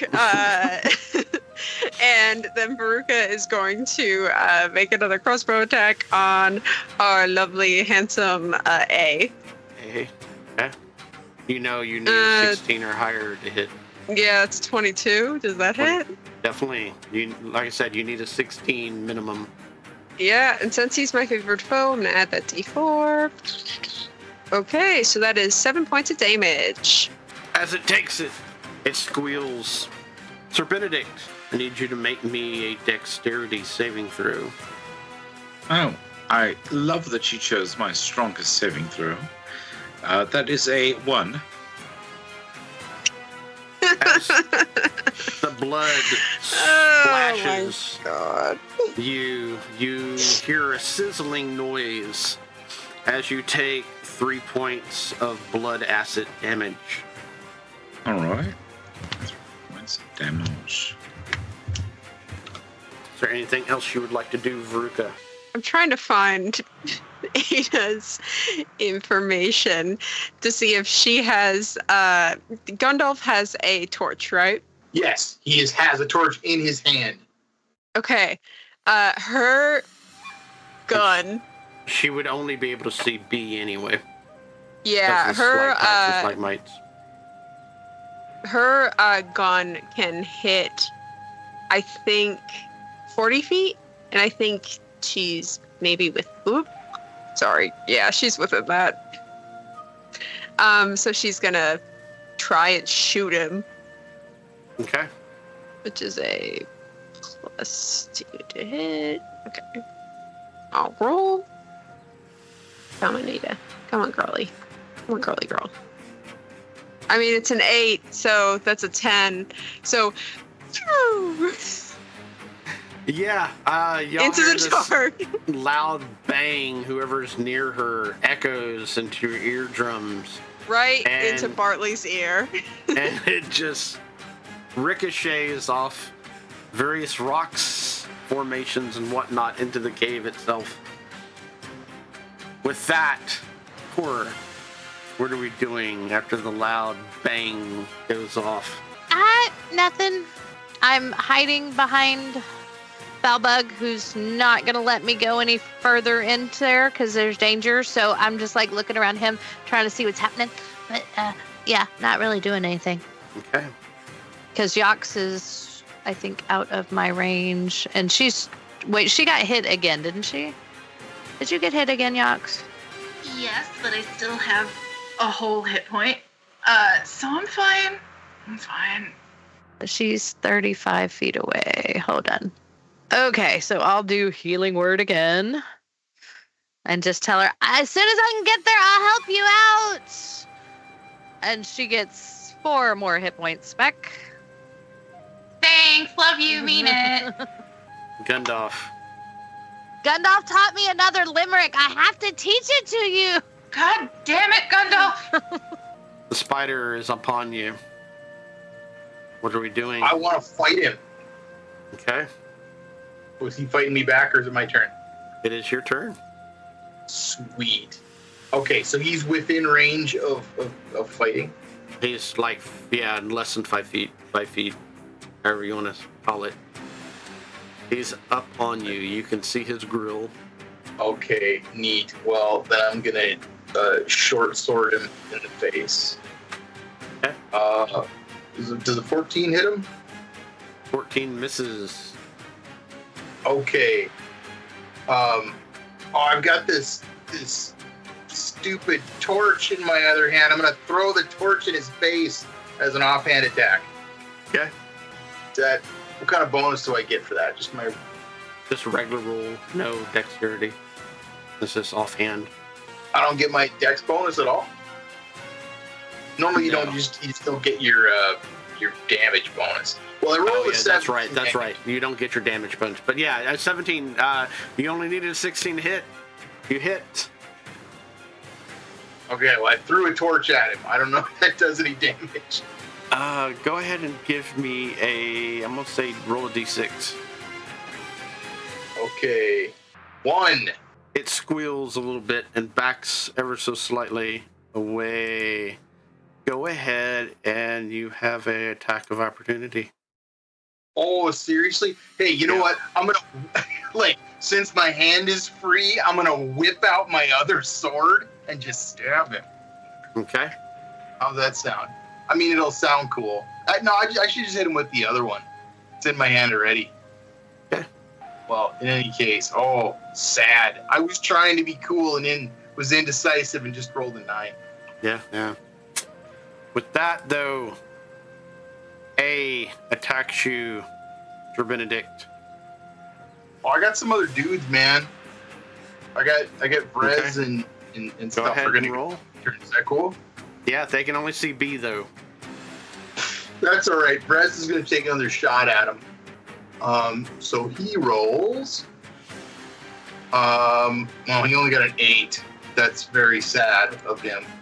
And Bartley can push up through everybody, right? Yes. I'll allow it. All right. Well, he's basically just gonna haul ass over here. He's gonna dash, but he's gonna try to back up Sir Benedict. Okay. If he can. Okay. That's it for me. That's it. Sir Benedict, does a 23 hit? Quite, yes, actually. More than sufficient. Take 14 points of damage. And I need Right, a sir. Constitution saving throw. Constitution. I'm assuming 10 probably does not quite suffice. You feel the poison try to get into your body, but at the last minute you resist. Oh, You need a 10 thank the Lord's above. or higher. Hmm. As he swings Right, out and tries to hit you again, misses.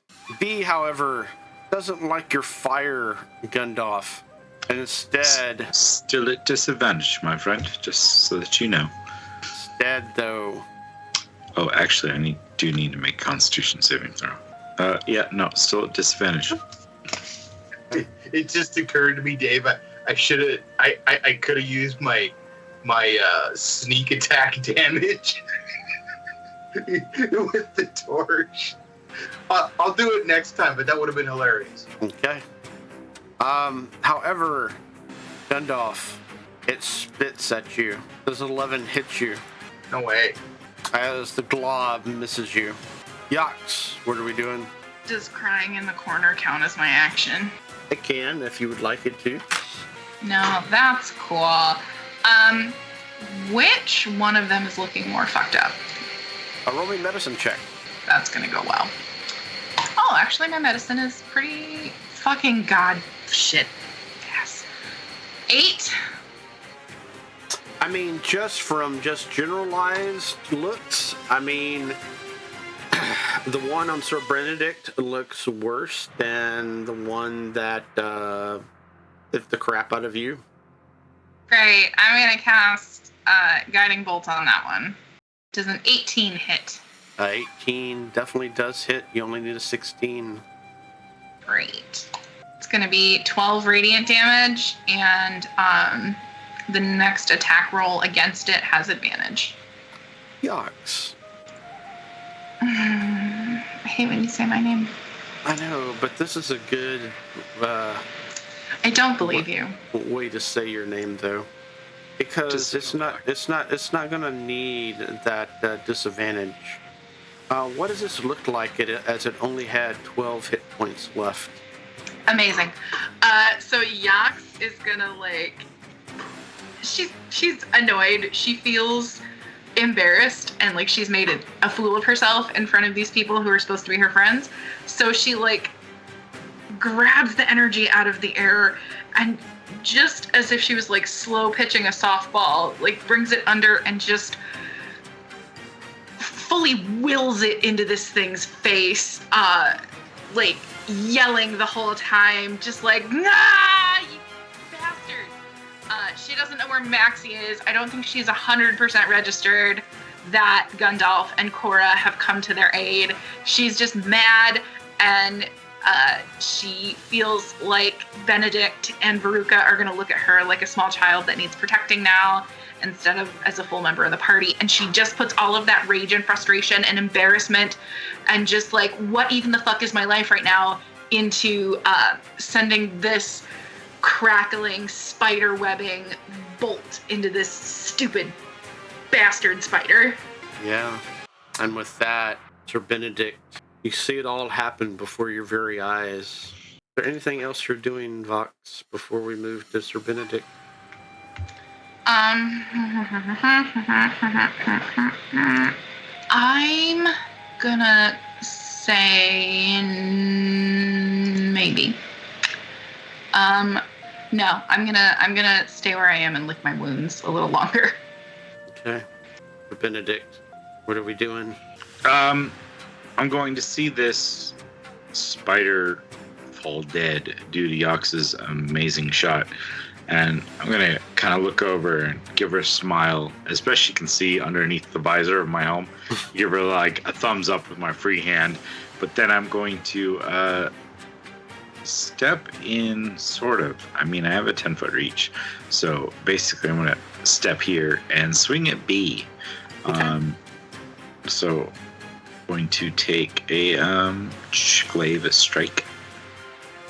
Ugh. That's a 15, but I know I need a 16 to hit. Yeah. Yeah, so that one will miss. I'll step 5 feet closer, and we're going to try again. I can't move the one on the Skype chat. Go figure. I'm going to step 5 feet again, and I'm going to make a strike with the butt of the polearm here. So that's a 17 to hit.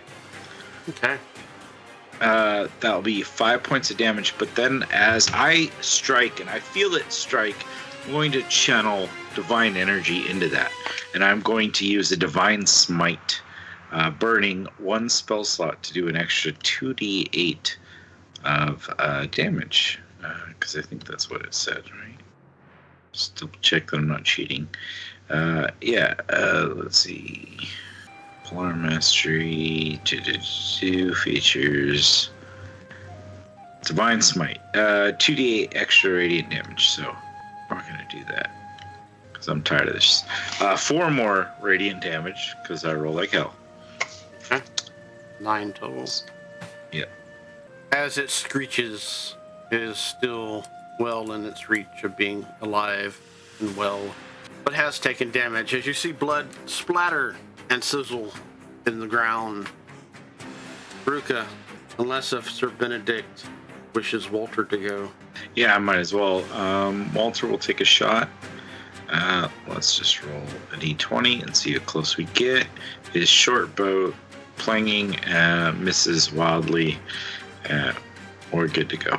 As he shoots his bow, it gets awfully close to you, Sir Benedict. As he rolled that 4, you know he needs much more practice. Ruka, what are we doing? I mean, I think Ada's gonna move up first and try to shoot the spider again. It's so loud. It's gonna be loud no matter what happens. I'm gonna try to hit B. Ooh, I think that's a 16 on the dot. With a 16, you make contact. Roll damage. Okay, As let's the do loud that. fire of gunfire goes off in this cavern. D8. Oh, that's 8 damage. 8 damage. And As then it squeals. Veruca is going to. She's kind of ready for this to be over with too, so she's going to use the Zephyr Strike to give her an advantage on this next crossbow attack. Okay. Lovely. So that's a 26 to hit. Definitely. 1d4 plus 4, and then an additional d8 from Zephyr Strike. Okay. What's the total? Let's roll her up. Ooh, that is 11 points of damage. Points of damage. Blood splatters once again. Oh, and I'll mark him as my my favorite foe, so that's another d4. Sir Benedict, I need you to make, since you're the closest, I need you to make a dexterity saving throw. So it actually got 12 total points of damage. 12, okay, I'll put that extra point down. I'm going to assume that a 7 does not succeed on that saving Unfortunately, throw. does not. You take another 2 points of blood acid damage. All right. And B no longer has disadvantage if it tries to attack anyone else. Okay. Okay. And with that, or what are we doing? Unless if you have any other actions, bonus actions or whatnot, Ruka. No. Okay. Or if you want to move. Or what are we doing? Nothing. Just watching. Okay. Gundalf. Just watching. All right.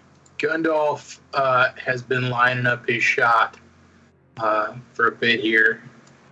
He's going to move up and attack B. First attack is a 22. Definitely hits. Okay. That's 10 damage, but I'm also going to do my sneak attack because I've been watching him. Mm-hmm. That was another. I should have rolled it all together, but I didn't. So that's another 7 damage. Okay, what's the total? 17 damage total. What does this look like to Sir Benedict as it only had 10 hit points left? Oh yeah, I just there's stuff spraying everywhere. He's ducking, trying to get out of the way, smoking, getting covered by acid. Gundalf jumps up in a completely exaggerated, maybe not even practical combat pose, but he just whips his magic sword out and just slashes down through this guy, chopping through several of his legs, dismembering him and killing him. And with that, combat ends. You hear the rain coming down outside. And Veruca, you feel the wind and the fresh air coming from down the tunnel. And with that, Watchers, after this heated battle and almost to near death, I think it's time for us to take a break.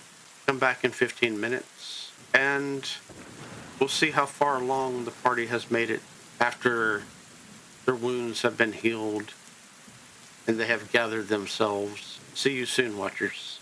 If you are enjoying our content, please consider supporting us through Patreon. Patrons get access to videos early, as well as digital content easily imported into your own game or campaign. Every bit of support helps us grow as a channel. Do you enjoy watching a live game? Do you have Amazon Prime? Please consider subscribing using your Prime sub on twitch.tv/thexpguild. This is a free and easy way to support the channel. Finally, if you do enjoy this content and know others who might, tell your friends and family about the XP Guild. Thank you so much, guys, for joining us for yet another XP Guild show. If you are enjoying this, please do us a favor, click like, subscribe, hit the bell notification if you want to be notified when our next show goes live. Feel free to drop us a comment. We'd love to hear from you guys, hear your thoughts on the show, or anything else you want to talk about. I'd like to take a quick moment to say thank you to our friends over at Hero Forge, a Sky Castle LLC product. We are not sponsored by them, but if you're looking for great custom miniatures, check out HeroForge.com. They've been so kind to let us use their art, as many of the miniatures and artwork that we use come from their website with their permission. However, they have not reviewed our content, and so what we do does not necessarily represent their views or beliefs. Again, thank you to Hero Forge. 10, 9, 8, 7, 6, 5, 4, 3, 2, 1. Now, let's get back to the show. You'll find yourselves battered, bruised, hurt. These giant cave spiders are dead. Off in the distance, Veruca, you feel the wind coming down the cavern, and you hear the thunder and the rain, but it's getting less and less as the time passes. What are y'all doing? Yachts, are you alright, dear? Are you okay? I'm gonna walk, air quotes, walk, subtitles stumble, towards Yox. Yox is trying very hard not to be overtly hyperventilating, and she's like, yeah, fine, yep, fine. Veruca steps around Gale, who's gotten between her and Yox, and just starts pulling berries out of a pouch. Just like nuts. Here, eat these. It's good berry. Oh. I don't know what that means. And Yox is humiliated. Being the center of attention in this way is the last thing she wants. And so she's like, no, I'm fine.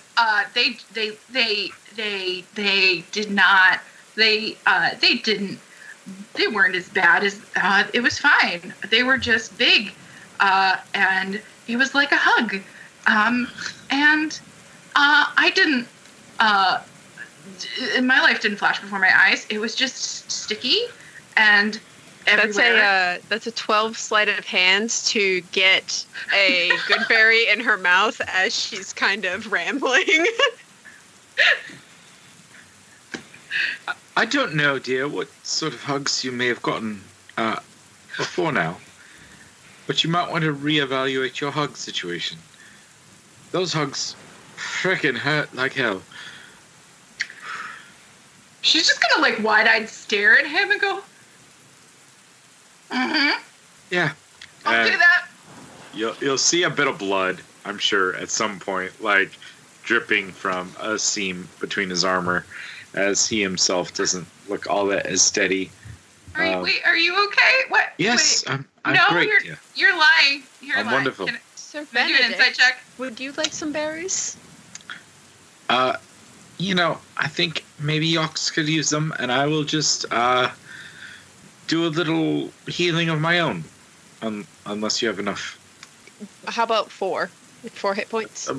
Lovely. Yes. Okay. You can get 4. Yox has 6 berries sleight of handed into her mouth. Perfect. There's 1 each? Yeah. I rolled the 15 on deception, Yox. Oh, okay. Then I have to roll my insight. 21! Of course, now I roll fine. Yeah, he's hurting like hell. She's gonna run over to him and just in a very sweet gesture, she's gonna put a hand on his head and just sort of try to find the source of the blood. Mm-hmm. And let's see. Did you already cure yourself? No. Okay. No, that's yours. Oh, is that for me? Yeah. So as Cool, you put your hand on his, As you put your hand on his hand, he's like, "Thank you, dear," and you get 11 points of healing. And I give See you ya. We're just handing healing around. Yeah, I put a hot 10 on you, so there we go. Go. Now we're looking pretty good now. Amazing. Yeah. I think you're all lying, and I don't understand that because you told me that out in the world, when you're not sheltered and not at home, you should be truthful That's to totally your right. friends That's and everything. You should be So- truthful to your friends always, my dear Cora. That is not a Yes. lie. But, don't tell everybody you don't know stuff. But this is what I do know. So just hold on a minute. And I cast Prayer of Healing, which hits all 6 of us, including Dave, the story guide. Okay? And the spiders pop back up. Yeah. Round 2. And everybody gets 13 points. I'm more than Break. Yeah, I'm back to full. It's all right.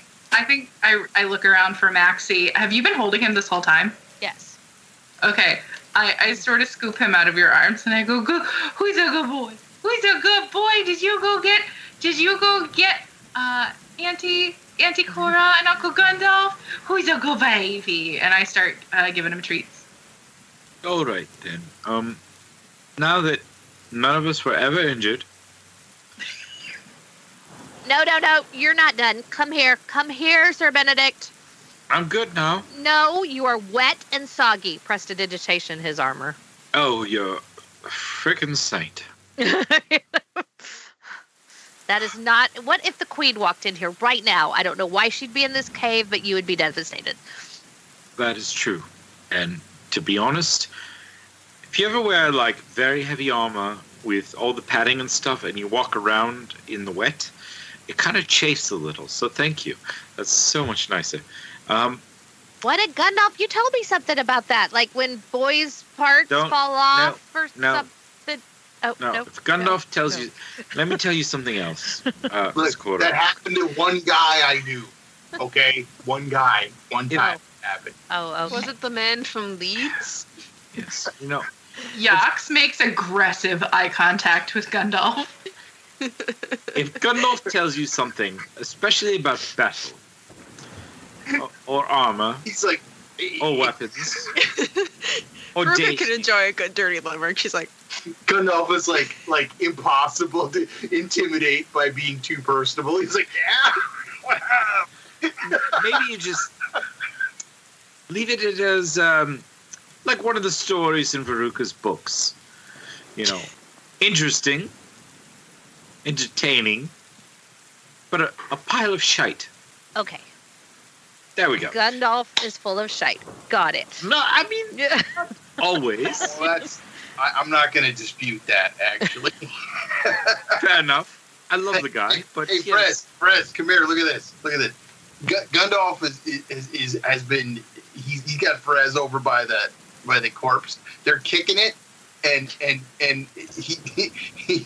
he and Frez are trying to figure out what stuff they can burn with the blood, like they're like feeding the little pools of blood, like little pieces of leather, and like, will that burn a little piece of metal? So they're dinking around with the corpse. Perez pops up and says, Of course.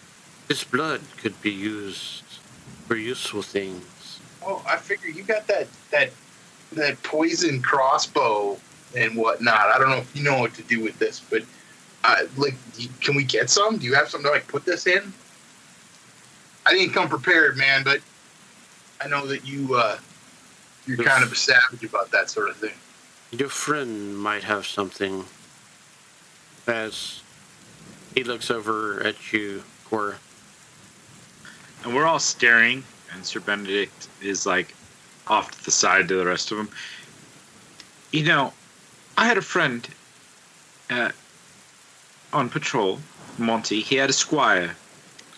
He did similar things until he was eaten by a gnoll. It wasn't quite dead. You see, it just reminds me so much of him, just poking. I chopped this guy's legs off myself. I'm pretty sure he's done. slice off another leg. You hear off in the distance, "We done? Are we going to cook them up? We going to have ourselves a barbecue?" You know, I quite feel like I'm ready for rain at this point. Veruca, maybe we Yes? can head forward, you and I at least, while the rest do whatever they want with these corpses, and we can verify that we're almost hopefully out of this shithole. Most certainly. This porter is just sticking to me. There we go. Okay, let's get out of here. He's your best friend. Besties. Besties, we link pinkies. As y'all two wander off, Wander. Looking at walls. what's the rest of y'all doing? I think Gundalf and Perez. Hey, Cora, do you have something we could put this thing's blood in, like I don't know. What's a I don't know what a beaker is, but yeah. Oh, let me show you. Let me show you. And she goes through all her kits, and she grabs some beakers and stoppers and, starts collecting samples. These are perfect. Look. Awesome. So Gundalf, Brez, and Cora are on a mission to collect some of this acid blood, and I think Gundalf doesn't know what they're going to do with it exactly, but he's pretty sure he could drain one of those. He's eaten bigger crabs than this at the buffet. So Okay. I would like to try to make like a sleight of hand check maybe to disassemble one of these guys for maximum drainage. And I'm gonna say Yeah. it's gonna have to be survival. survival. Okay, Or- we'll do or- survival. Or if you have a toolkit, then it'll be a tools check. Or Well- y'all can combine y'all's forces together, and one of y'all can roll with advantage. Yeah, as I'm helping, I have an alchemist hit. It's So survival. I feel like among us, I've got my grooming tools as well as my scrimshaw carving tools, and a couple magical swords.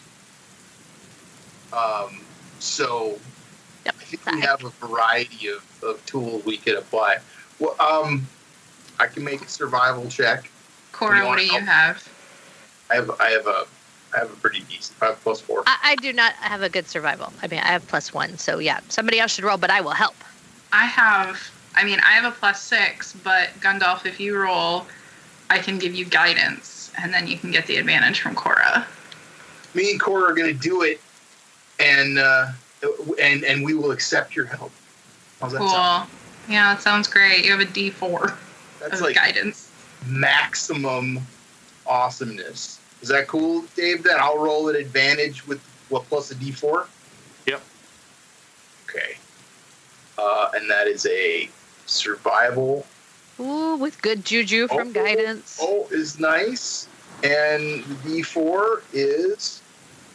Oh man, I got a total of 26. What a Stunning. Yax is just happy she didn't have to touch anything. Okay. What was the base roll, Gundalf? 23. 23. It was No, 23. I meant just the dice itself. Oh, 19. 19. Okay then. Cora, I need you to roll me a 1d4 plus 2. That's a 4. Rolled a 2, plus the 2 is 4. I know that. 2 plus 2 is 4. Out of both spiders, y'all are able to collect 4 vials of acid blood safely and to the point that they will not deteriorate. Ooh, cool. Each vial is representative of 1 dose. and it causes 1d4 points of damage of acid. 1d4? Yep. Got it. In the meantime, Ada pretty much starts setting up an area as the porters start filing in and all start sitting around and relaxing and rations are handed out. Is there anything else that y'all would like to do? So we found our way out the other side of this. Is that it? As far as you know, I mean, Veruca and Sir Benedict went ahead and told y'all that they would come back. So we're just taking that short rest or something here while they're... Y'all may push the short rest button now on your character sheet. In the meantime, is there any... Well, first of all, are y'all doing anything else? We're going to ask the porters to make us some crab legs, if they're safe. You found out through the combination of you, Gundalf, and you, Cor, and Vrez, that these spiders are not safe to eat. Oh, well, never mind. We could throw them down that hole over there. Too spicy. Cowards. That, Veruca, Mr. Benedict, y'all continue through the cavern, and y'all start to see daylight, and you smell the rain. It is still raining. Lovely. But not as bad. I think we can continue. Might as well. Aye. Don't want to risk those raptors coming back. Are you doing all right?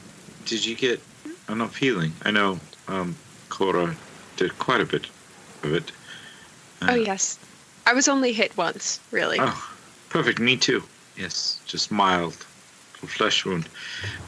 Totally, I'm fully good. Just want to make sure. Thank you. Yes. Shall we see what's out there first before we call the rest up? Yes. I think I mentioned it last time, but Gale has been acting odd, right? Oh, yes. Very clingy, weird. You know, it's weird, though. And maybe I'm reading into things because after the last time we talked about Gale, Yox went up to her, talked to her for a little while, and all of a sudden, Yox wasn't getting rain on her. I hope she didn't give up her, I don't know, firstborn or something to stay dry. Right? I mean, give me... I know, I'm a man. I know it's not my place, but I was reading the histories you gave to me, and reading through it, it seemed like the men of your realms, or these realms, had special friends of the opposite relations that they would see from time to time, which, from my experience, the women of my realm seem to feel that it is within their right to have special friends of the male persuasion that would visit from time to time that weren't perhaps maybe say their husbands. So in my thoughts, in my uncultured ways, if a woman is forward towards you, they just want to have some fun, side things. But she seems very clingy. Yes. Am I misreading things? I'm still learning. I cannot speak as to what Gale's full intentions are, but I will say that the position of power that the genders are afforded between our two countries are kind of switched.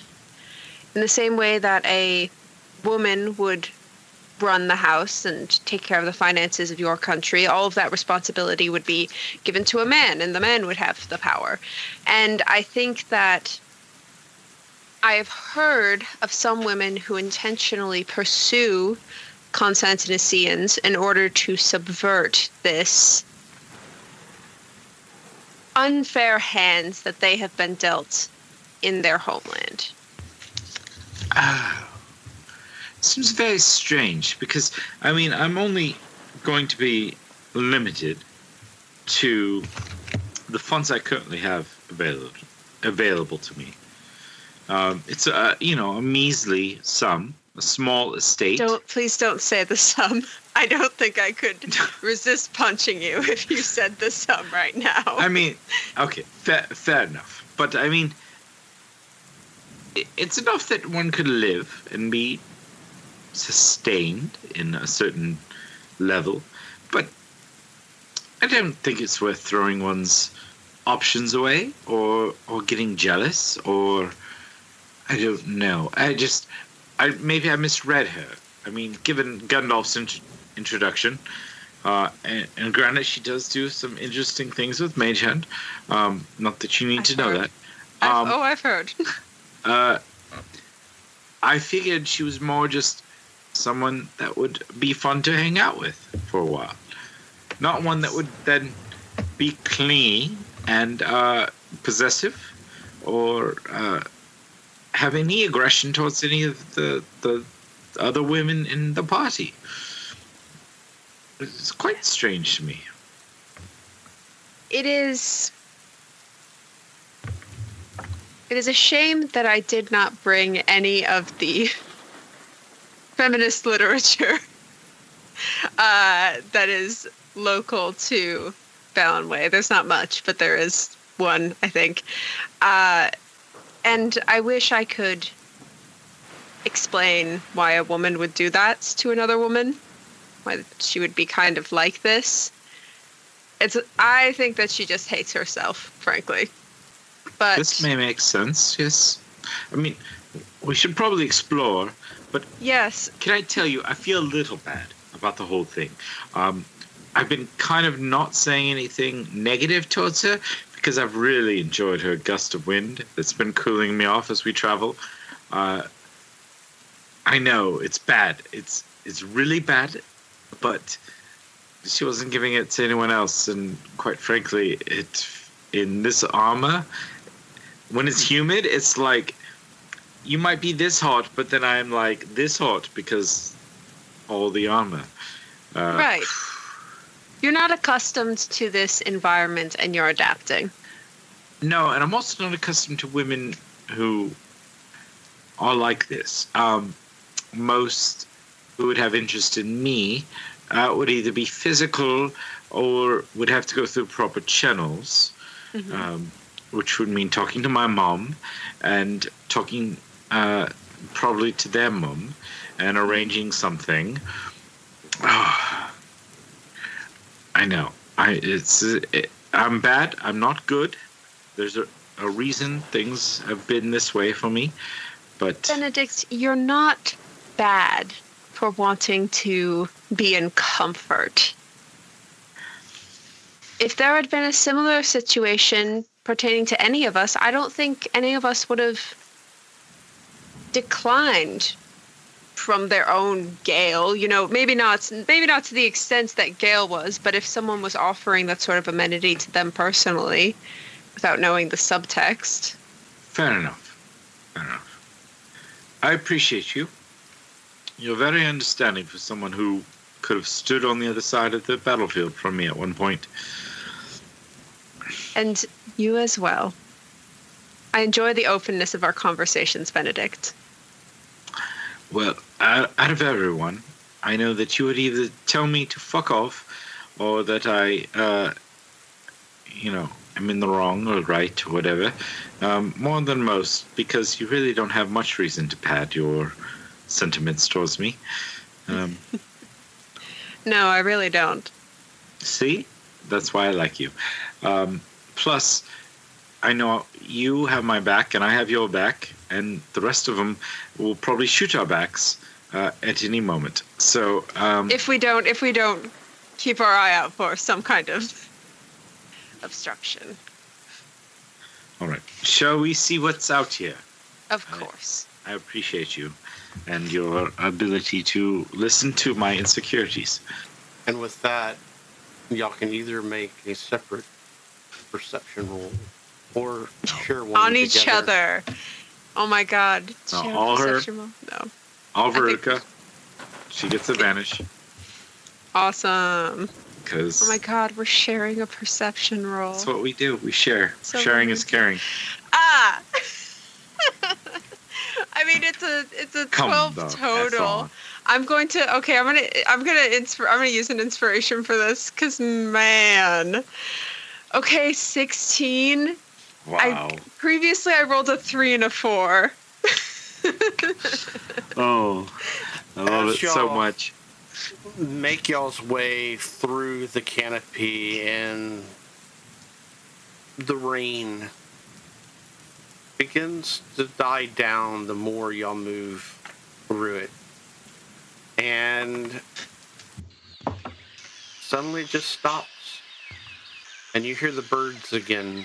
And for a brief time period, it still feels cool enough to be okay. As you see animal trail leading down this cliffside and into the valley itself, as you clearly deduct that is probably the safest route to continue feels quite amazing. by. As you start to see ever so slightly the steam start to rise from Benedict again. Ruka's just kind of observing silently everything. All right. We should get everyone. Yes. Do you want to go get them? I'm just gonna take my helmet off and enjoy the sights Of course. underneath the cave opening. And keep an eye. Just make sure no one comes in. Of course, Sir Benedict. Fucking bloody hot this is. And Veruca hops back down into the cave and goes to retrieve everyone else. What's the three of y'all doing? Or Yacht and Gandalf? Yax is sitting in a corner, kind of off on her own. She took a few moments to brush Maxie out and make sure that he was okay and that the water hadn't started irritating his skin, and just, generally taking care of him. And then she sat down with him beside her, and she is writing in her notebook. I think Cora and Gundalf are singing. He is teaching me some bar tunes, and we've got his friends, and we are just singing, having a good old time. Just enjoying the fact that no one died. Got that rush of after battle. In the aftermath of all that excitement and all of that danger and all of us living through it, it's time to experience a little positive energy. Gundalf is probably, he's standing up most of the time. Now that he got that healing, he's feeling good. He kind of shook off the bad vibes from that battle, and he's like getting up and talking about it, and especially telling the porters who were in the back who couldn't see it. He's embellishing a little bit, but I mean, he was pretty cool, man. He whipped that sword around and chopped the thing's legs right off. Like, that was a pretty serious blow, and he embellishes the whole thing. So the song is more about the actual battle itself than some random song altogether. Well, he's telling the story. I mean, I think he's probably frenetically back and forth. Yeah. Give me a performance check, Gandalf. He's not really trying to do it. 15. 15. Veruca, you hear merriment. You hear laughter. You hear ah! and clapping. Wow, they just got into the alcohol rations real quick after we left. Well, we're not even drinking. We're just high on adrenaline and the fact that we're alive. You haven't been drinking, not even water.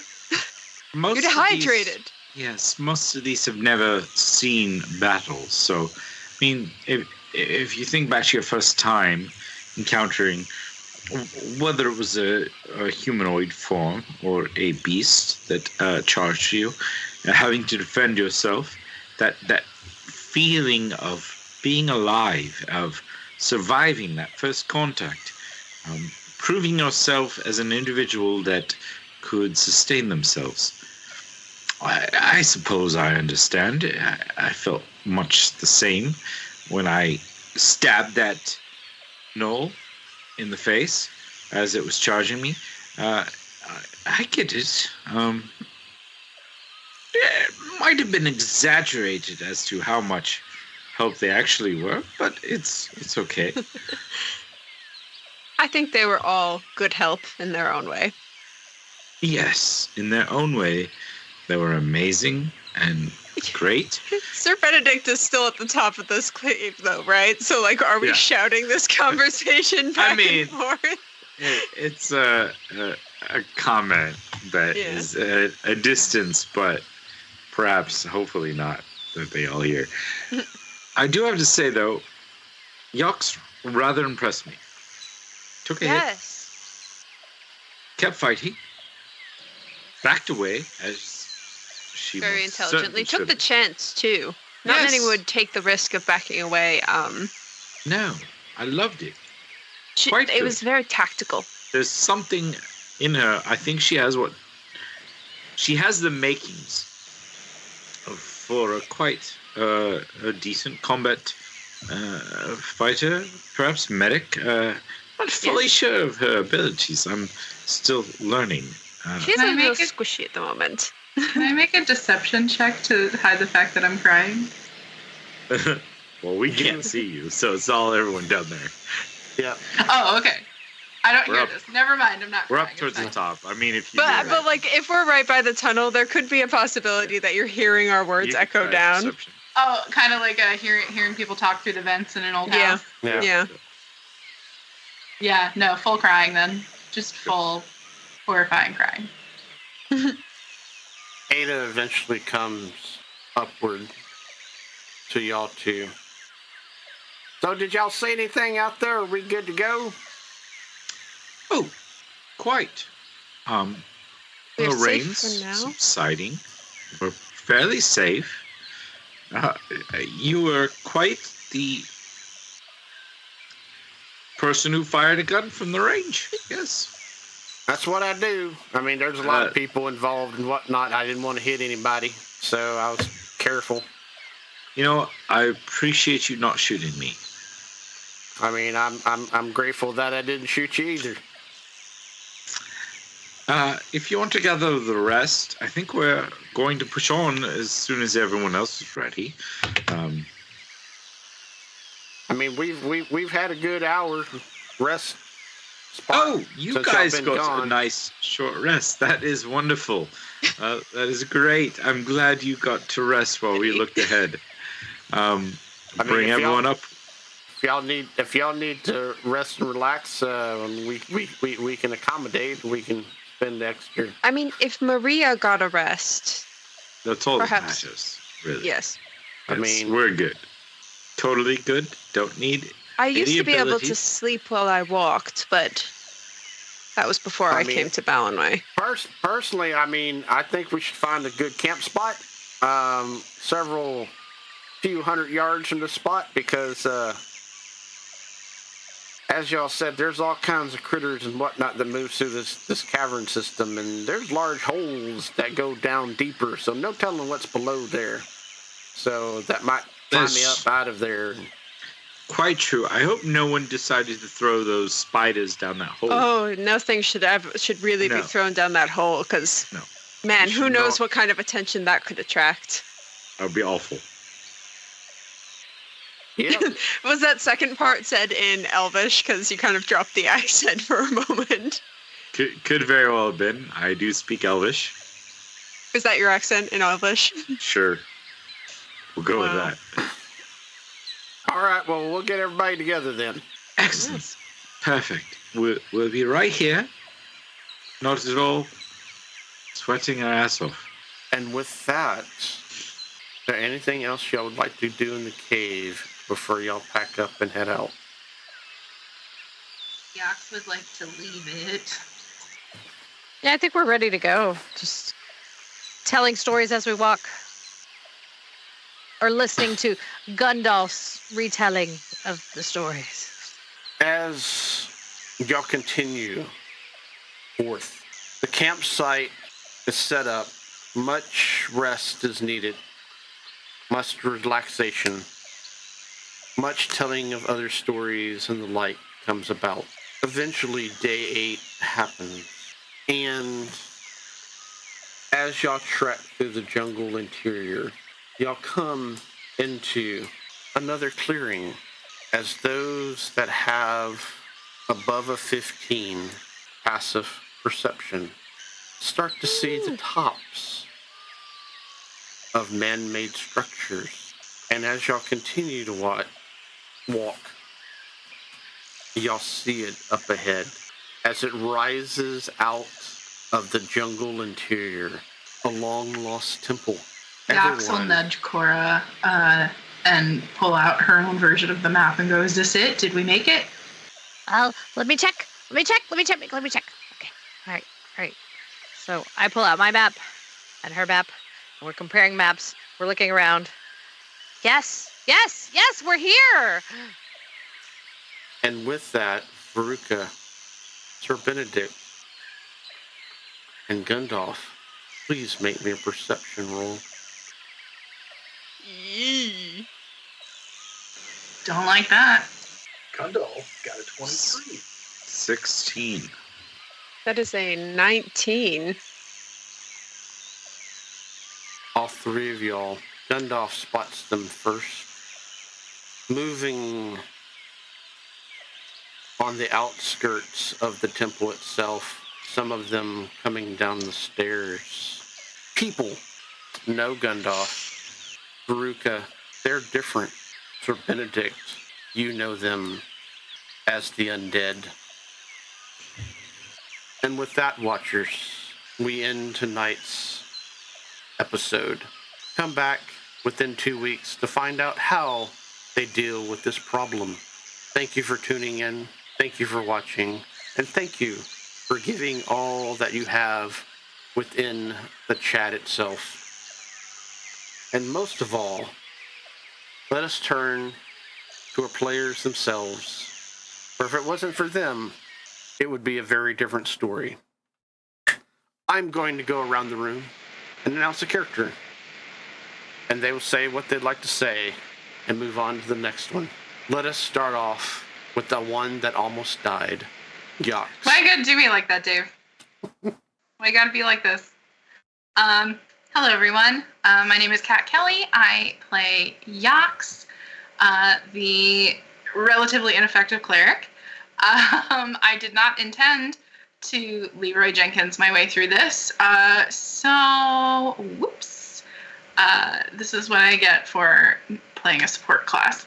I can be found around the internet at Kat Kelly or on Positive Game here on Twitch. I am the newest player in the XP Guild family team, and I'm very excited to be here. I am also a player on a podcast that will be releasing soon through the Tabletop Tail Spinners Network. That is a Monster Hearts podcast, so if you're a Buffy the Vampire Slayer fan and the like, go check that out. And I will toss it off to the person who saved my bacon, Sandy.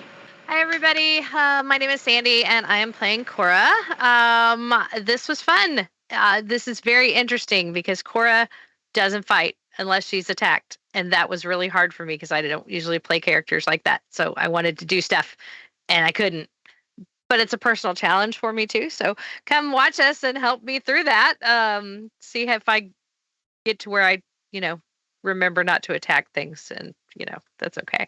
That's okay though, because I have Gundalf, and I think she's starting to hero worship him because of his great stories of his adventures that he may or may not have had, but she thinks he's a very truthful truthful gentleman and would never lie to a lady.